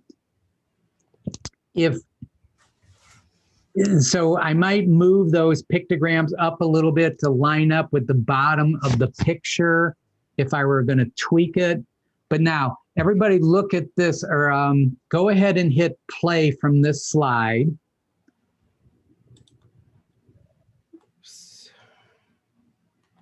I have a silly mouse. There you go, slideshow, yep. Okay, so that could be her opening image, right? Now, hit the next slide. I mean, no, you can stop, go back. I just want to compare the first two. Okay, got it. So here's the first one. There's the second one. To me, the second one is so busy, my Yeah. brain doesn't know where to go. Whereas the first one, I see this image over here. So I already get the sense of celebration, right? And then I look over again, the F pattern. I see celebrate ADA 30, healthcare accessibility to me. And then if I were presenting, I'd stick my name underneath healthcare accessibility and it would be a smaller font. I tend to use font sizes in the same ratio. So if celebrate ADA 30 was 75 and healthcare accessibility is 75, I might put my name in 50 or 25. Again, sort of a declining, but it's also what's more important. If I'm most important, then I'm going to put my name in the biggest font. I'm not the most important. It's my topic that's going to be much bigger than who I am. Now, again, if you guys aren't seeing the difference and you don't like it, give feedback to Gerald and me. But I think this is so clean. Whereas go to the second slide. I get the sense that you're celebrating by using balloons, but your topic is a pretty heavy topic. I don't think of this as birthday party balloons. But again, could be just me. I love the pictograms, but I make them smaller But again, this could be me. So feedback for Gerald, Amy, see difference, like it, don't like it. Again, there's no right or wrong here. Yeah, no, the first or the revised one, I love the, you know, the photo, and it centers on you're there to celebrate with other people. I think Gerald, you guys have done this already, right? Yes. Right. Yeah, and so, you know, and you did it virtually, but you know, it creates that sense of community, and it focuses on the people versus, you know, the topic. So I like that piece. Yeah, and But Gerald, I would, and I think it again, it's probably formatting. Again, PowerPoint I did a zillion years ago, so I apologize. I'm not up to. I don't like the big fat blue border. Okay. I'd get rid of it. Okay. And then what I would probably do, so go ahead and escape from this. And then go click on the image. And then see if you can put a frame around it. I don't know where your frames are in PowerPoint, but you'd want to frame it. Mm. in your format picture, I think. Shadow, glow, soft edges, 3D format, artistic effects. Go to the No. right, the picture of the picture at the top. See, and right under format picture. Uh-huh. See the little thing to the right of your slide in the editing box. Yeah. The format picture, and then right now you're highlighted on that little shape. Pick the one. Yeah, that, go up one more. Now to the right. the This one. one? A mountain. No, Nope. the next one. The mountain. One more. Okay. Yep. Okay. And let me see, where are they at?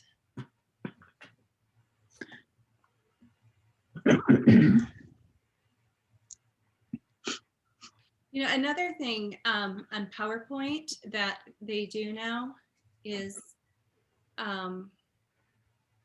while you're looking for that, but I don't see that. Carol, if you make, and I just started using this and I love it. Have any of you used the design feature that PowerPoint has? Yes. Yeah. Because it kind of auto. On here. Let me see if it gives me a way to do the edges. I'm gonna try the edges. Even soft edges. I mean, it's all that does is take the image and soften them up. Again, it's just another way for you, so it's not so staticky. So, Carol, at the top of your computer, at the very top, up by like file home, click on picture format. Because right now you're in the slideshow menu. Go up further. Next, like the very top. I'm having a mouse. Okay, picture format. There you go. The frames are right there. Picture border. Okay, what color would you put on there? Not there. Those pictures of the clouds. If you do the drop down. Okay. There's your frames. Oh. So try one out and see if you like the frame around the picture. What do you think? That's too big, but so let me do this. So one of the things that we want to do, so Gerald, if you'll unshare your screen. Okay. All right, so I'm going to share my screen, although somehow I just lost you. We hear you. Yeah.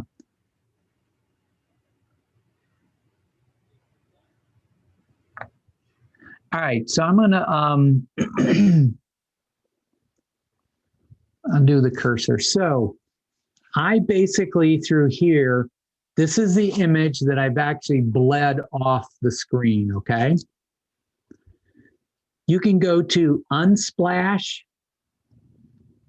Unsplash. These are free they're copyright, royalty-free images you can download.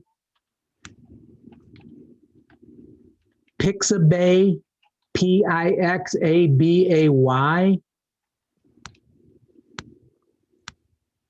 is another very cool site. And so I tend to look for images. I also purchase images. I actually purchase the rights to the images. It's istockphoto.com. That's the site I've used. I'll put money into that, and then I can purchase the rights to images. So I'm very religious about any image that I use, I own the rights to them. So I don't have to worry about. So a lot of people think that if it's on the internet, it's free. It's not. PowerPoint through Microsoft actually has a photo gallery that you can use. So I would, if I'm using PowerPoint, I'll use their gallery. But I'm finding that Pixabay, Unsplash, and I think it's pronounced Pexel, I think it's Pexel, are all copyright-free images. I look for images that have a solid background so that then I can, so this had a white background. So again, it's simple. I just put it on a white background. I can bring in the images themselves. Here you can see I do the neuroscience of speaking. That's my title. It's huge. It's big. It's not 12 point. It's huge. I mean, this is 130 point. Then I'll do my name and who I'm doing it for and the date. Smaller. I did right justified to line up. I line up as much as that for the eye of the image, it directs your eye to go right here, and then it can drop down if it want. What font So it's do very, you use, John? say again? What font are you using? Yeah, so this is controversial, and I'll tell you why. So the font I use is called Capitals. So on the, so capitals, so I did this one all in caps, so the Y is all in caps. And then here, they're all in caps except I capped the first letter. Now, most of us have been taught and have been told that if you have capitals, you're swearing or you're yelling at people. Well, I purposely chose this font because it's an educational font, and it's academic font. It also is, it causes your brain, you have to pay a little bit more attention to it because it's different. It's not Times New Roman, it's not Arial, it's not a common font.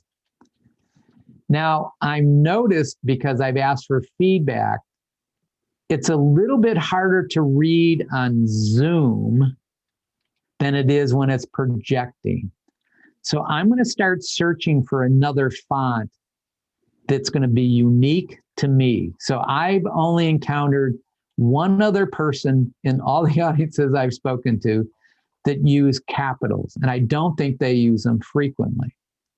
So remember the principle that the brain wants, that's contextual cueing. They want this consistency in font, et cetera, et cetera, et cetera. So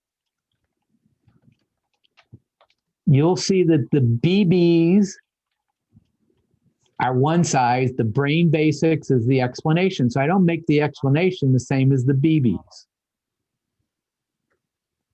When I do BFFs, same size, but then the underscore, same size. So again, as we go through it, these are pretty straightforward, right? So then here's an image that I actually own the rights to this image. Now I had to blow it up, and then I had to reverse the image because the way the image was, the start was backwards. So I just, again, you can flip images. And so it's just a simple way, right? So again, now this one I did separate. I actually mimicked the motion picture industries, the fonts that they use. So it looked kind of like real type of thing, right? Then I go back to the image here. So this is, I think, the signal for Brain Basics. I'm going to say that's 130. It's the same size as what my title was. The font does not change. I use capitals throughout this entire presentation. I didn't say this is a signal for Brain Basics. I just did signal for Brain Basics. Your brain will put in all the other stuff. I then, because I want to be gender neutral or gender aware, I then had a female. So all I did, and if you notice that the text does not move, right? So I just duplicated. So what I did is I duplicated this slide. I got rid of the male image and put in the female image. So the text doesn't move. I'm not creating, so I do a lot of duplicating of slides. Now you'll see this later on, so I'm going to skip forward.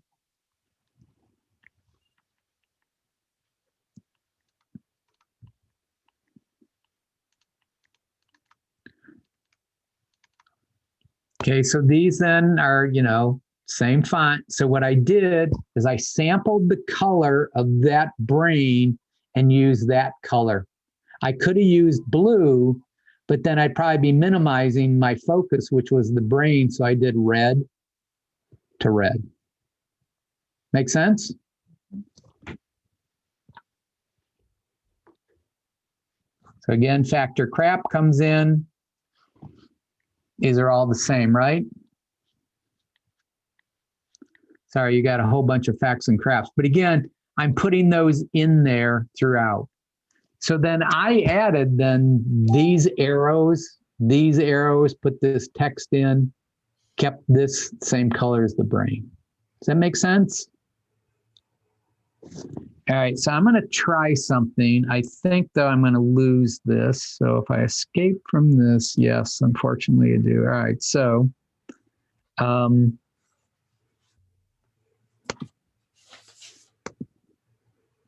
right, so again, all I would do is I have this as the first slide.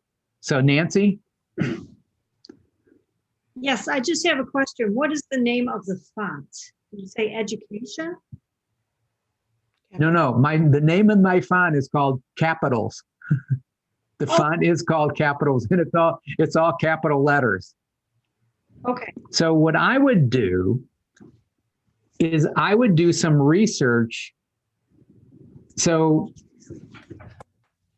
if I was speaking on fitness, I'd go to Google and I say fitness font, and just see if anybody's done any research, or is there a more dominant font for fitness?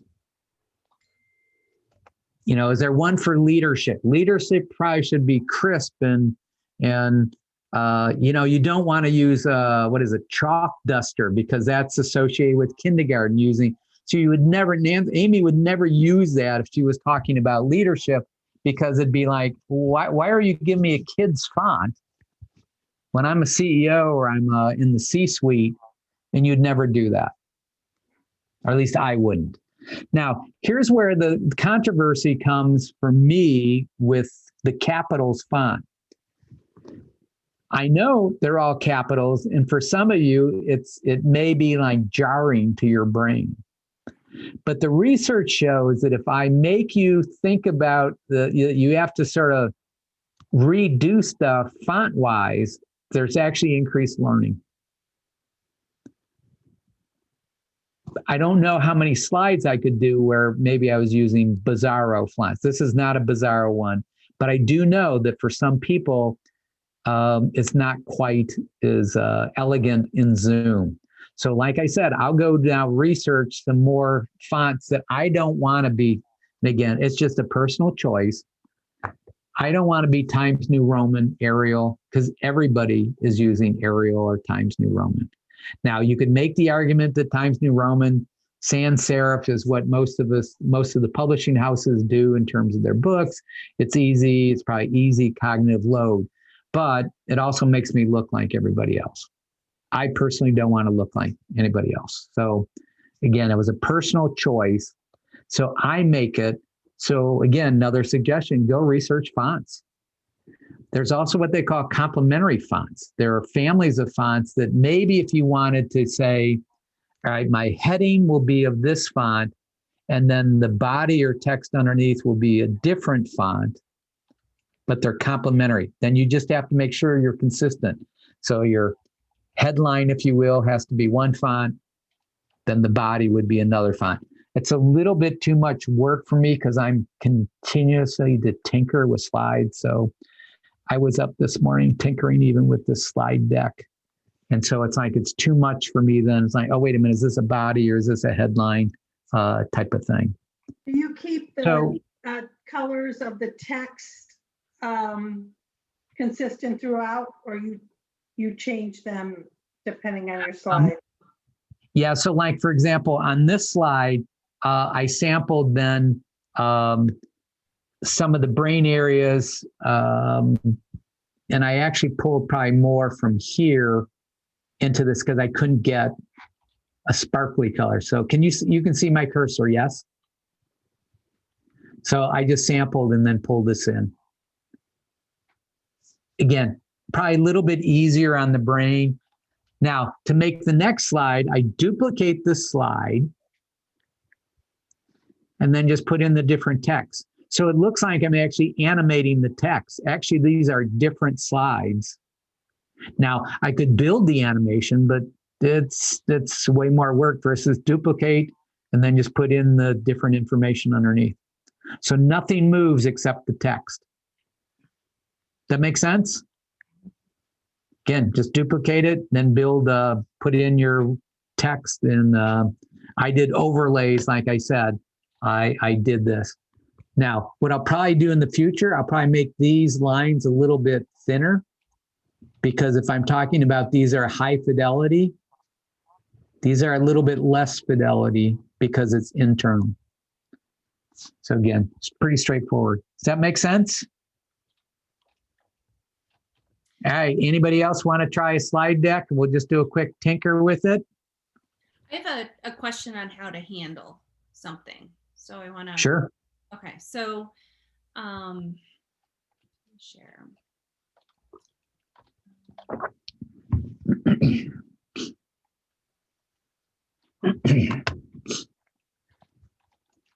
So if I'm switching through.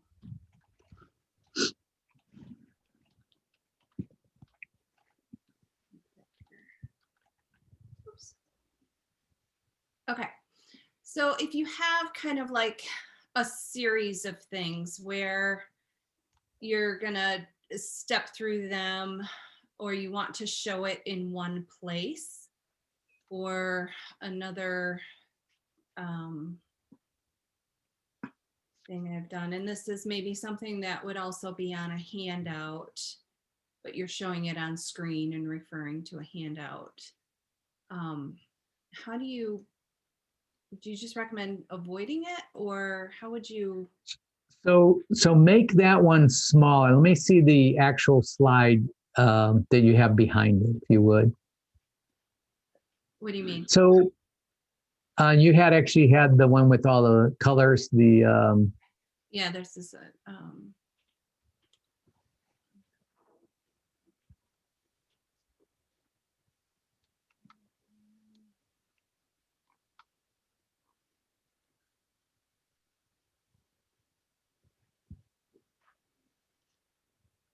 oops, what one is that?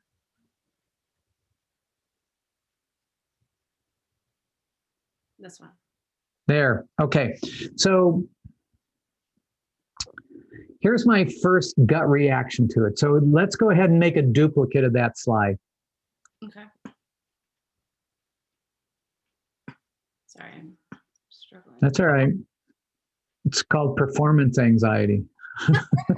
Well, I've got my camera blocks half of my second screen to set it up. So I can only see, I'm flying blind. So, okay.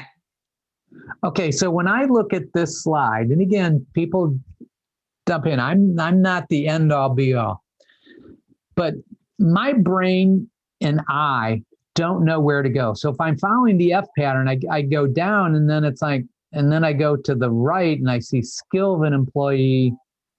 It's like, I don't know where I'm supposed to focus. And then I see color, and then I think, well, is there some reason for the color that she did? And so it feels to me,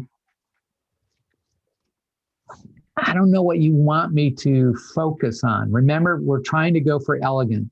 So if I were doing this, since you have 2, 4, 6, 7, maybe it's 3, 3, 1. Maybe you do align, understand, acquire, and share is one slide, then demonstrate, use, and grow, decide is the second slide, and then deliver is a third slide. I would probably move the skill of an employee, that whole gray box, I'd move that to the left and move all the color stuff to the right. Because then it's easy for me to go down again, the F pattern, I'm going along the left-hand side. It's like, oh, she wants the skill, 7 generics, and da-da-da-da, okay? Mm-hmm. So is the gray a fixed background? Or if you move that, can you move that whole thing over to the right?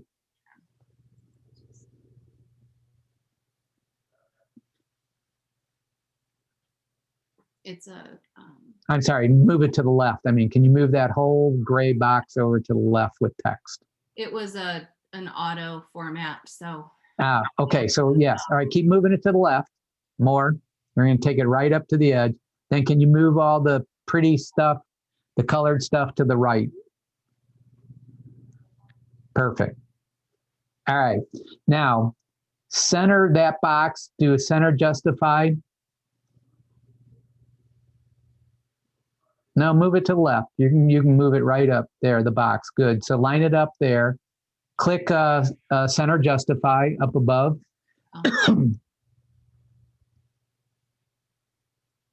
Get rid of AN in the first line, skill of. I'd still make it 2 lines. So go ahead and hit a return. I'm not a fan of italics on the bottom. I would probably, again, you're introducing more. So I'd make her just non-italics. I'd make it small. There, nice, okay. Now move the, can you move skill of employee? Can you move that up, or is that at the top of the box? Can you just Can you do- go the, can you just go do the other employee direction? skill instead of skill of employee? Can you just do employee skill? Yep, or skills even, because you have employee in the bottom, you could just do skills. Again, less is better. Now, what industry was this going for? this would be targeted to people who are responsible for driving culture or employee engagement in their organization. So do you have an image in your gallery or pictures of a group of employees? Okay. So I put skills, then I might put an image, and then I have the 7 generic employee deliverables. So I put it between the two. So I'd actually, and then I drop it down, okay?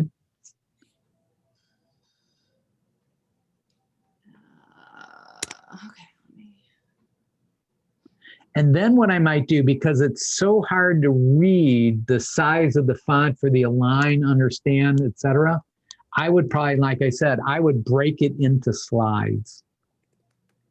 So maybe the first 3, the next 3, and the next one. So that's a nice one. Go ahead and go with the one with where it's all white, white background. Get rid of that one. Go back to the gallery again. That one.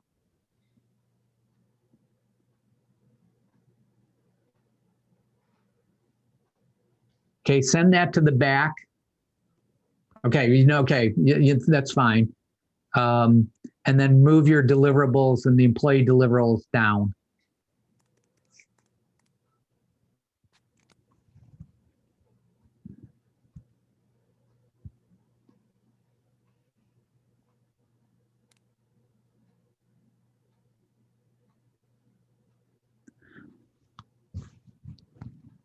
Move your frame just a little bit to the left. Good. All right. And then move your image over again. Just a touch. Oh, you have to go back and forth, don't you? Yeah. All right. So then let's leave it. We'll leave it there. But do you see right away, to me, and again, others jump in here, it just seems so much crisper. It's like skills. It's got people. It just looks a zillion times stronger. All right. And then the actual slides, that big block of stuff, I'd be dividing it. So what I would do is I'd make a master of that, and then I would actually cut or trim or whatever you, I don't know what they call it in PowerPoint. It's like you mask it so that you, does that make sense? Yeah. Does that look stronger to you? Amy, does it look stronger to others? Yeah. And if I get the color distraction out, what about, I mean, So if I were doing it, the first color, text, right? Say again? I don't even need the smaller text either, really. Because that's Then get rid of it.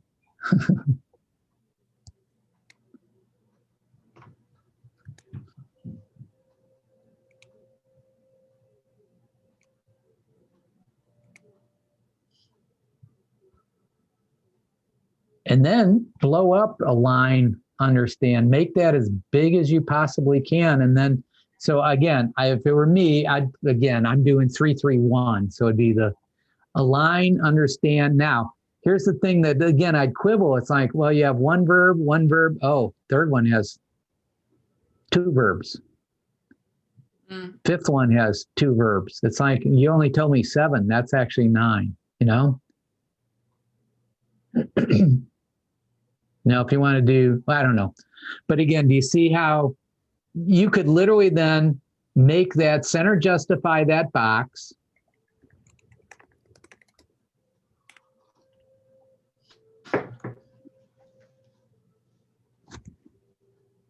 So highlight the align box, okay?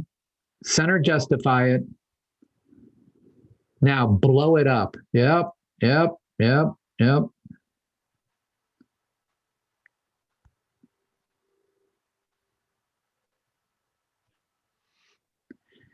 Now, if it were me, the skills is capitalized, all caps, then I would probably do upper and lowercase for those. And then again, I just like upper and lower, sort of what they call title. Now, make those the same size as maybe align, understand, acquire, and share.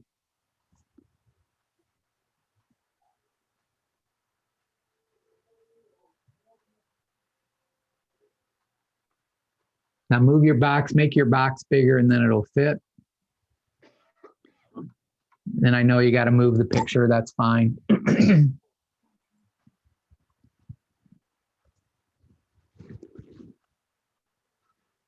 And then is skills the same? Skills is bigger font size than the generic, right? It's bigger. Okay. And then start shadowing these things.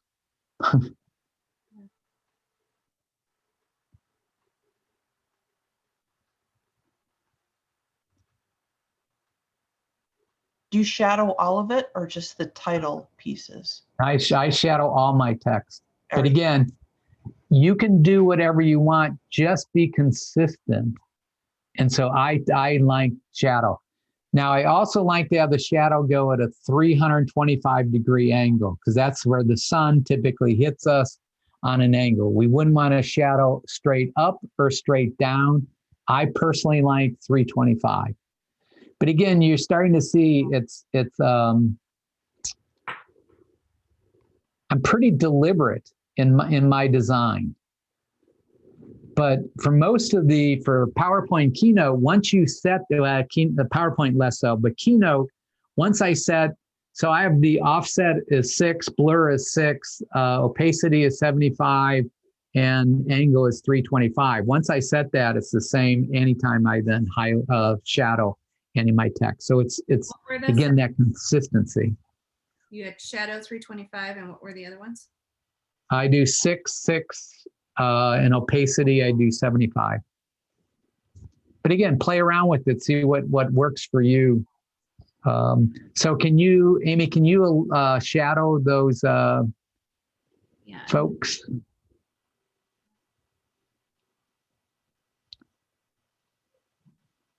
You may have to highlight the text, or I don't know. Yeah, I'm in the you said 365. Yeah, it's 325. Okay, I guess that's possible.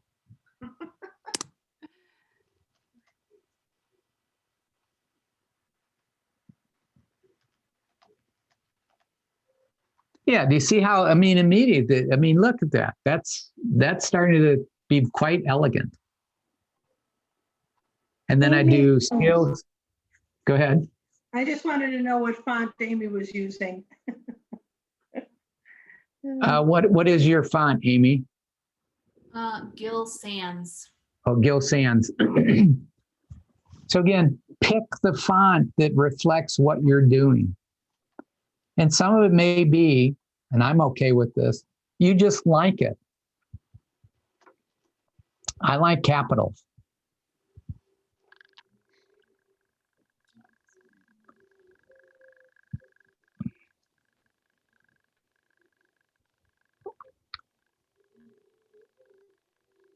So John, while Amy's making those adjustments, just looking at her slides along the left navigation piece there, would you Yes. suggest all of her gray boxes then go to the, she might do other design things, but if you're just going to leave them as that, she's got all those gray boxes to the right, or do you?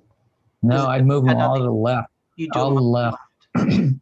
But you see, even where she took the gray box and she introduced an image, or actually it's illustration.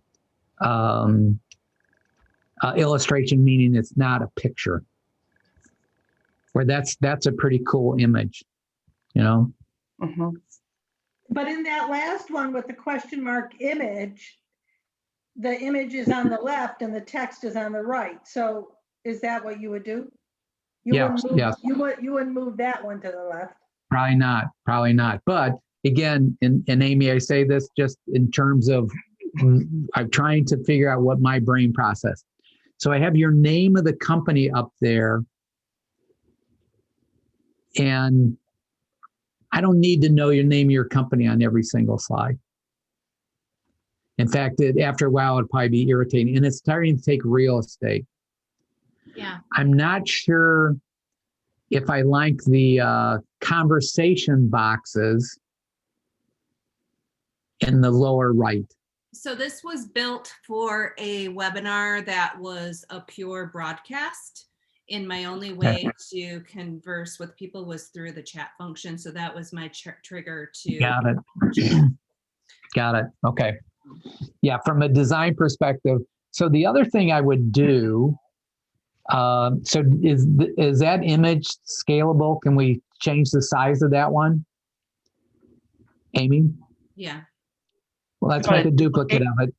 So make a duplicate of it. This is my playing around deck anyway. So I've Oh, good. All right. So get rid of your logo. All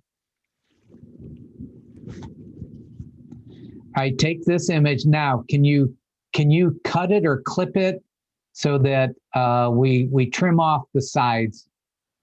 There's so much dead space there. So you should have a,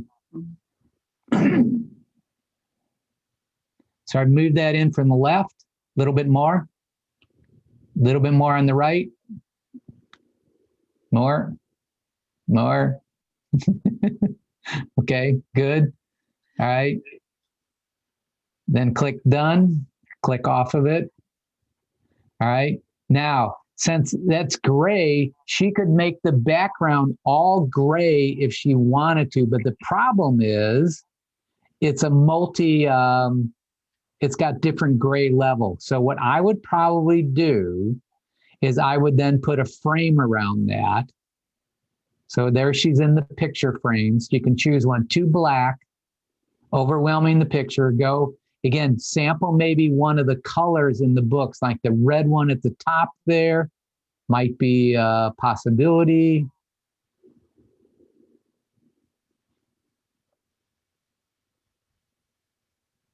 And then I would make the actual size of the frame smaller.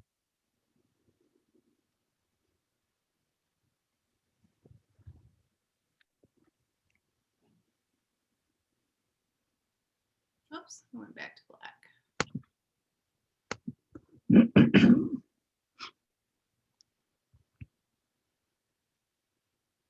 There. Now that's actually clean. To me, no, the other one was cleaner for me. So some of this you just play around with.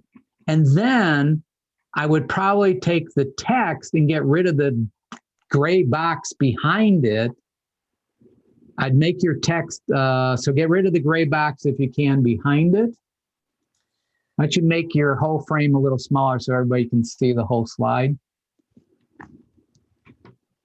There you go. Now so get rid of the box on the right.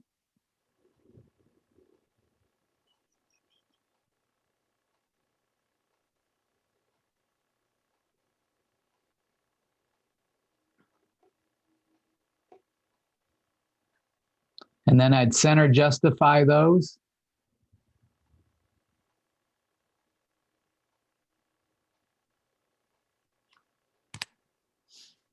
Then shadow the,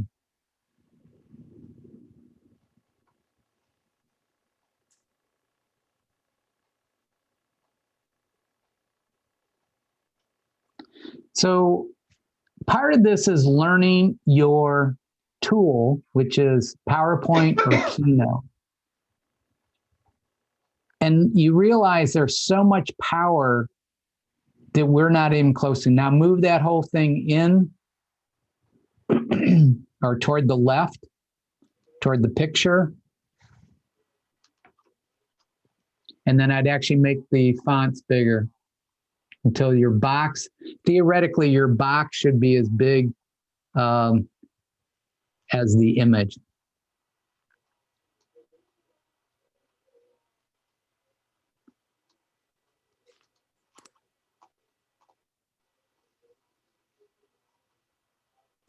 And then if you wanted to frame that, you could. So do you see how it's just becoming easier? I might sample again. Do I want the red from that book? So that's the one that sticks out the most. Do I want brown? Or again, you could go black. You play around with it to see what's kind of pleasing to your eye.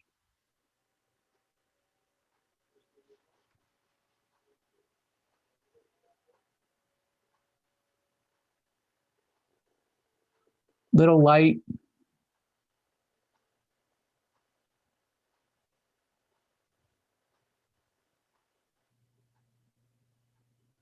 Yeah, so this is, this again, some of this but make it purposeful in your decision making. So does that help a little bit, Amy? Yes, thank you. Do you see a difference? I mean, I do. I don't know if others do, but do you see a difference in the design then?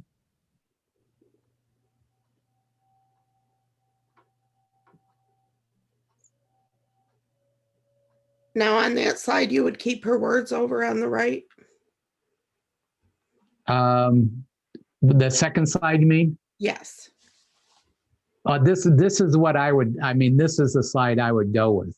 And then I'd move it over now to the right, looking at the whole slide.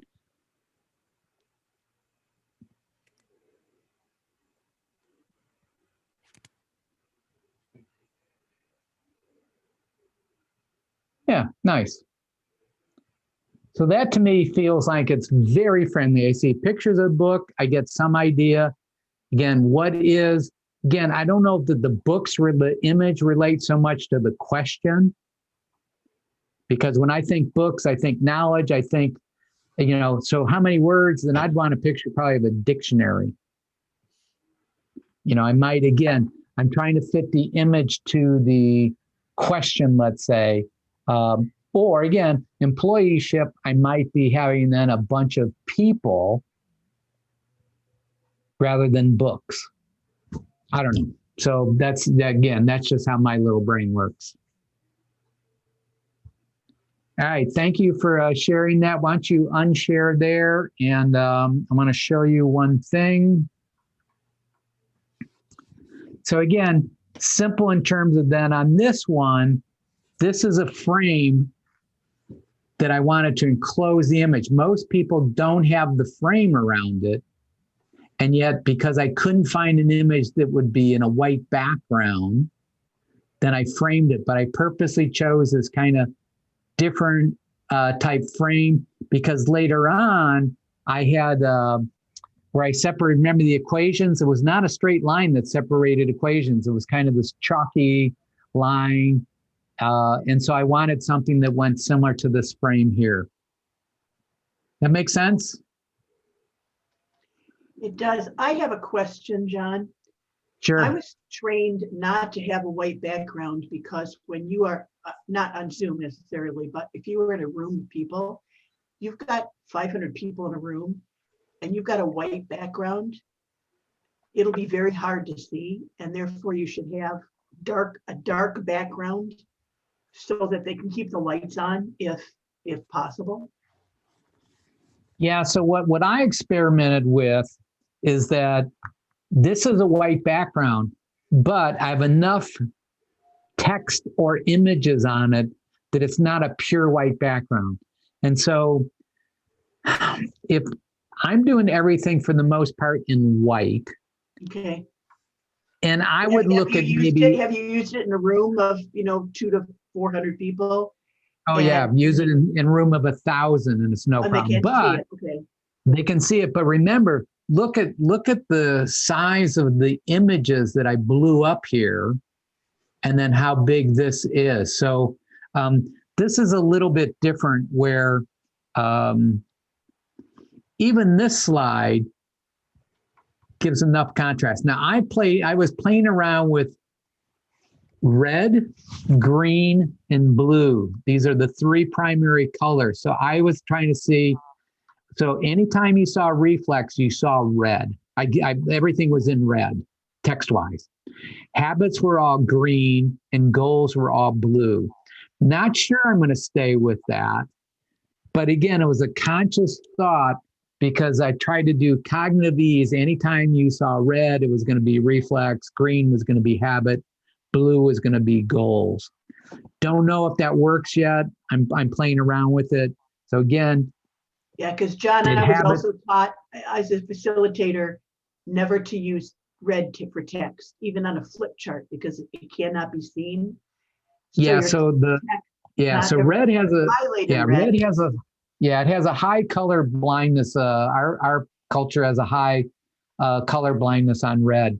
But right. I also know that red is psychologically tends to be alert, warning. And again, it fit for me. So again, I'm going to play around, but by shadowing it, I make it easier for people to see the red.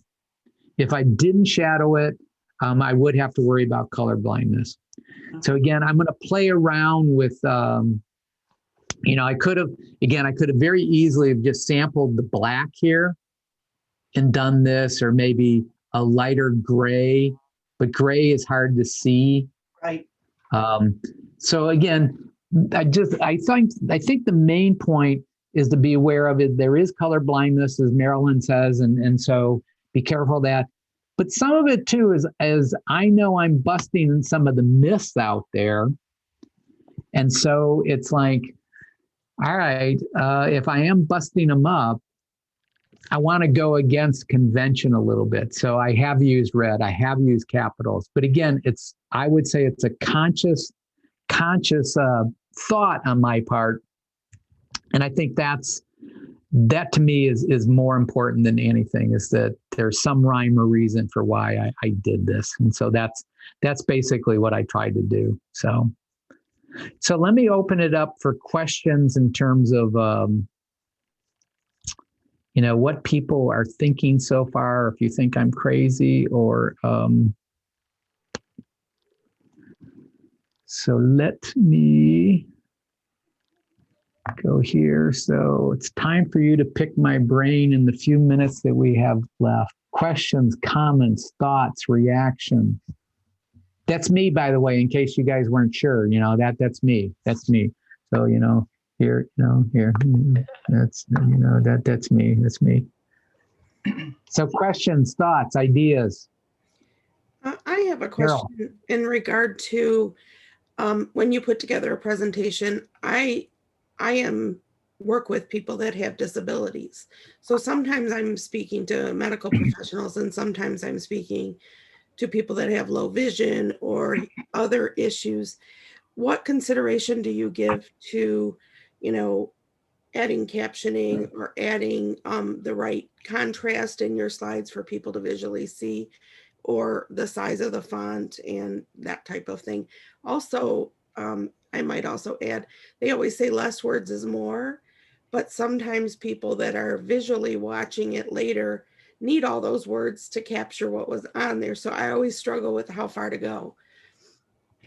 Yeah, that's a tough. You're going to have to figure out what's your balance, how you want to do that.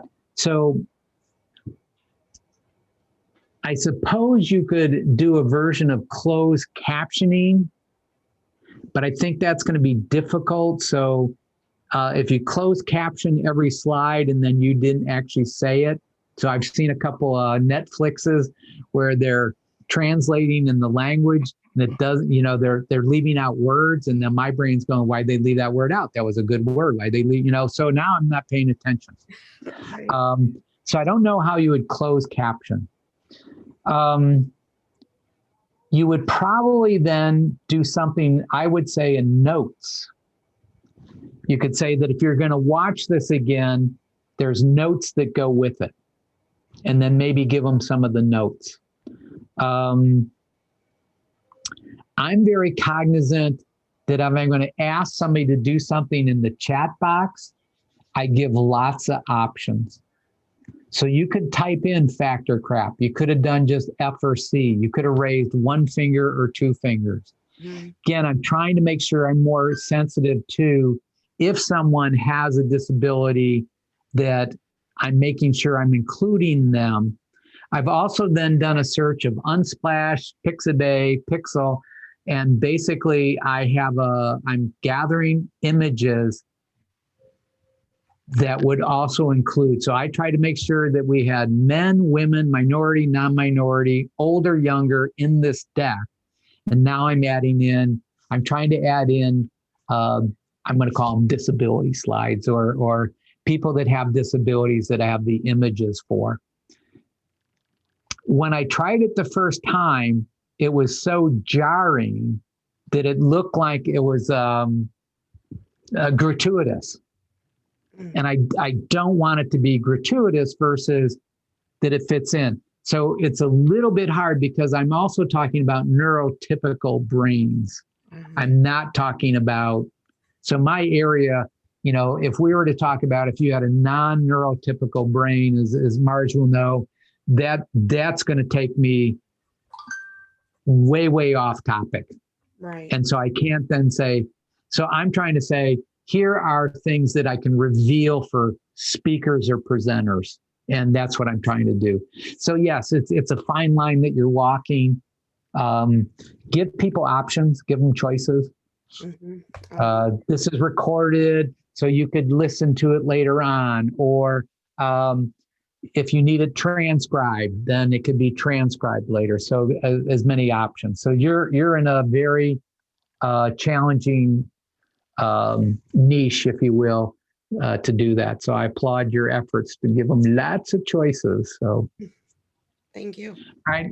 I know we're coming up on the bewitching hour. I think we have a whopping 3 minutes left because I actually heard Pam's little chime there. Any other questions that anybody has? Anything else I can try to answer? Because, again, there's not much left in my brain, but, it's a chance for you to pick it if you want. I'd just like to make a comment. Nancy. I'm motivated now. I'm going to open my keynote and make some slides. I've never done it. So I'm motivated to do that now for my nutrition presentation. Thank you. Thank you. I And think so you'll we have would fun. know. I think you'll have fun with it, Nancy. And we know from the research that information that's presented verbally and information that's presented, let's say, visually, when you do them both, it's better than either one. Yeah. So, I hear a lot of people say, oh, death by PowerPoint, or I never use slides. So my response to that is that's fine. That's a choice.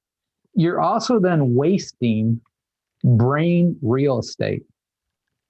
So there's no reason. So all your remotes, you should know, or if you get a kind of cool remote, they have what's called a B or even on your keyboard. So if I hit B on my keyboard when I'm on presenting slides, it just goes black. If I hit W, it goes white. So if I want to focus on me, so my remote, I can make it go black. So I just hit the remote, and then I move center stage, and then they're focusing on me. So in some ways, by my switching back and forth, I'm sort of doing the same thing. The focus I want on me when I'm talking to you, if I want you to be looking at slides, then I can do that. Similar way when we're live. And so, yes, I think if you do the slides, you're just adding to your impact, because that brain of your audience needs to get visual, auditory, tactile as much as you can. And so why waste senses? That's how they get information. They're connecting it with their memories. All right. Thank you. So anybody else? Marge, anything? Amy, Well, I thought Gerald? it was really, really helpful. And I also want to thank Amy because I learned a lot from her navigating PowerPoint, because I'm a novice on that. But anyway, no, I thought everything was really, it made a lot of sense. And it gives me a lot of ideas about now how to go back to my slides and, make them better. Thank you. Well, thank you. Thank you, Amy. And again, Google is your friend. All you have to do is say, where's shadow in PowerPoint? And you immediately get a response, and they tell you go here for, and then you try it out. But it's really learning your tool, which again, your basic is PowerPoint or Keynote, or some use Prezi. I mean, there's a variety of tools out there, but it's really trying to dive deep. And my hope is gave you a couple ideas why you might want to do it in terms of the brain, to make it sort of the brain friendly features.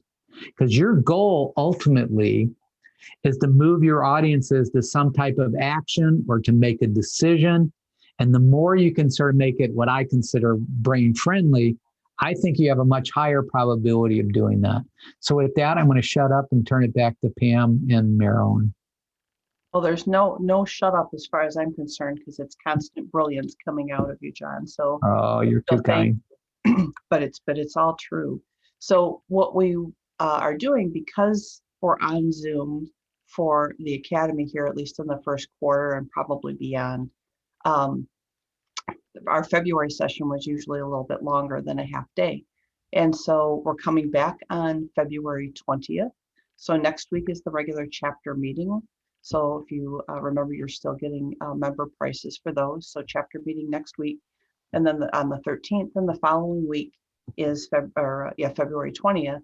And John's going to come back, and Ann Bonnie may come back as well. So we're encouraging you to put both pieces together here. So what Ann went over in terms of virtual presenting, what John's given you in terms of creating your visuals and thinking about how people engage with your content, and putting those together and creating we often say 5 to 7 minutes.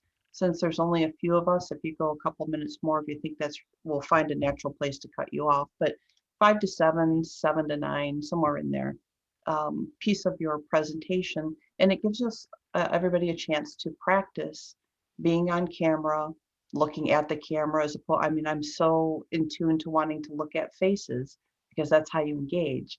But then you look like you're looking down. If I start looking at John right now, I'm looking away a little bit. So staying with the camera and just practicing and getting comfortable with and thinking about how you can engage your audiences along the way as you do. So it's a wonderful opportunity to practice with an audience who is supportive and interested in your success. So come in 2 weeks. You can use something that you've already done, or if you want to create new material and try and experiment with however you want to do it, but see what you can do with changing up your slides in different ways and just practicing getting on the program. So you'll be able to say, this is who my audience is.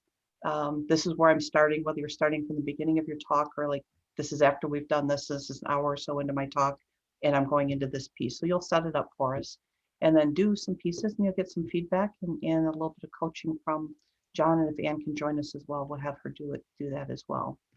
John, anything to add to that homework assignment?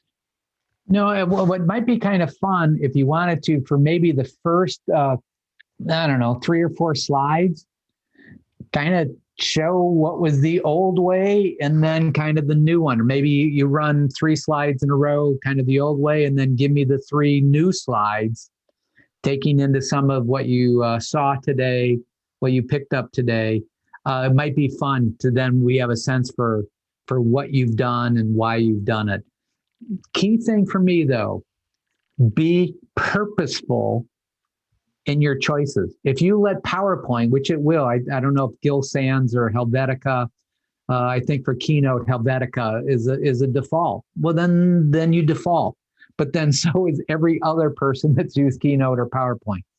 Go in and pick a font. Go in and pick a font size. Be bold, be bigger. Again, I don't think any of you had a hard time reading the slides, even if it was in the little Zoom box, because I made it big. These are not 12-point text. These are, 130. I actually have a presentation where I did 1,000. I mean, the font size was 1,000. And it's like, and again, it's cool. You just play with it. But as Marge is saying, like for Amy, it's like diving into what that instrument, because those things are powerful, but they're also dumb as rocks.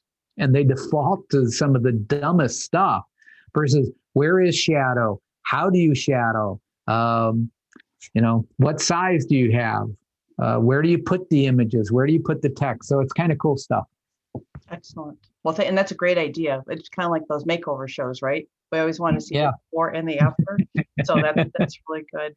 Marilyn, anything to add? I'm looking over to you on my screen, but I'm going to stay here. Marilyn, anything to add? Yeah, I want to thank you. I really appreciate it. I know your planner is full with your NSA national obligations, and especially as the global president. So I look forward to you traveling and then inviting Kurt and I to go with you, okay? Absolutely. Yes. So someday you guys will have to ask us about Pamela's, and well, actually at the time it was me, Marilyn, and Kurt, and the B&B where we stayed at, where the dogs just did not like Kurt, and everybody likes Kurt, and there is a reason for that. So excellent. All right.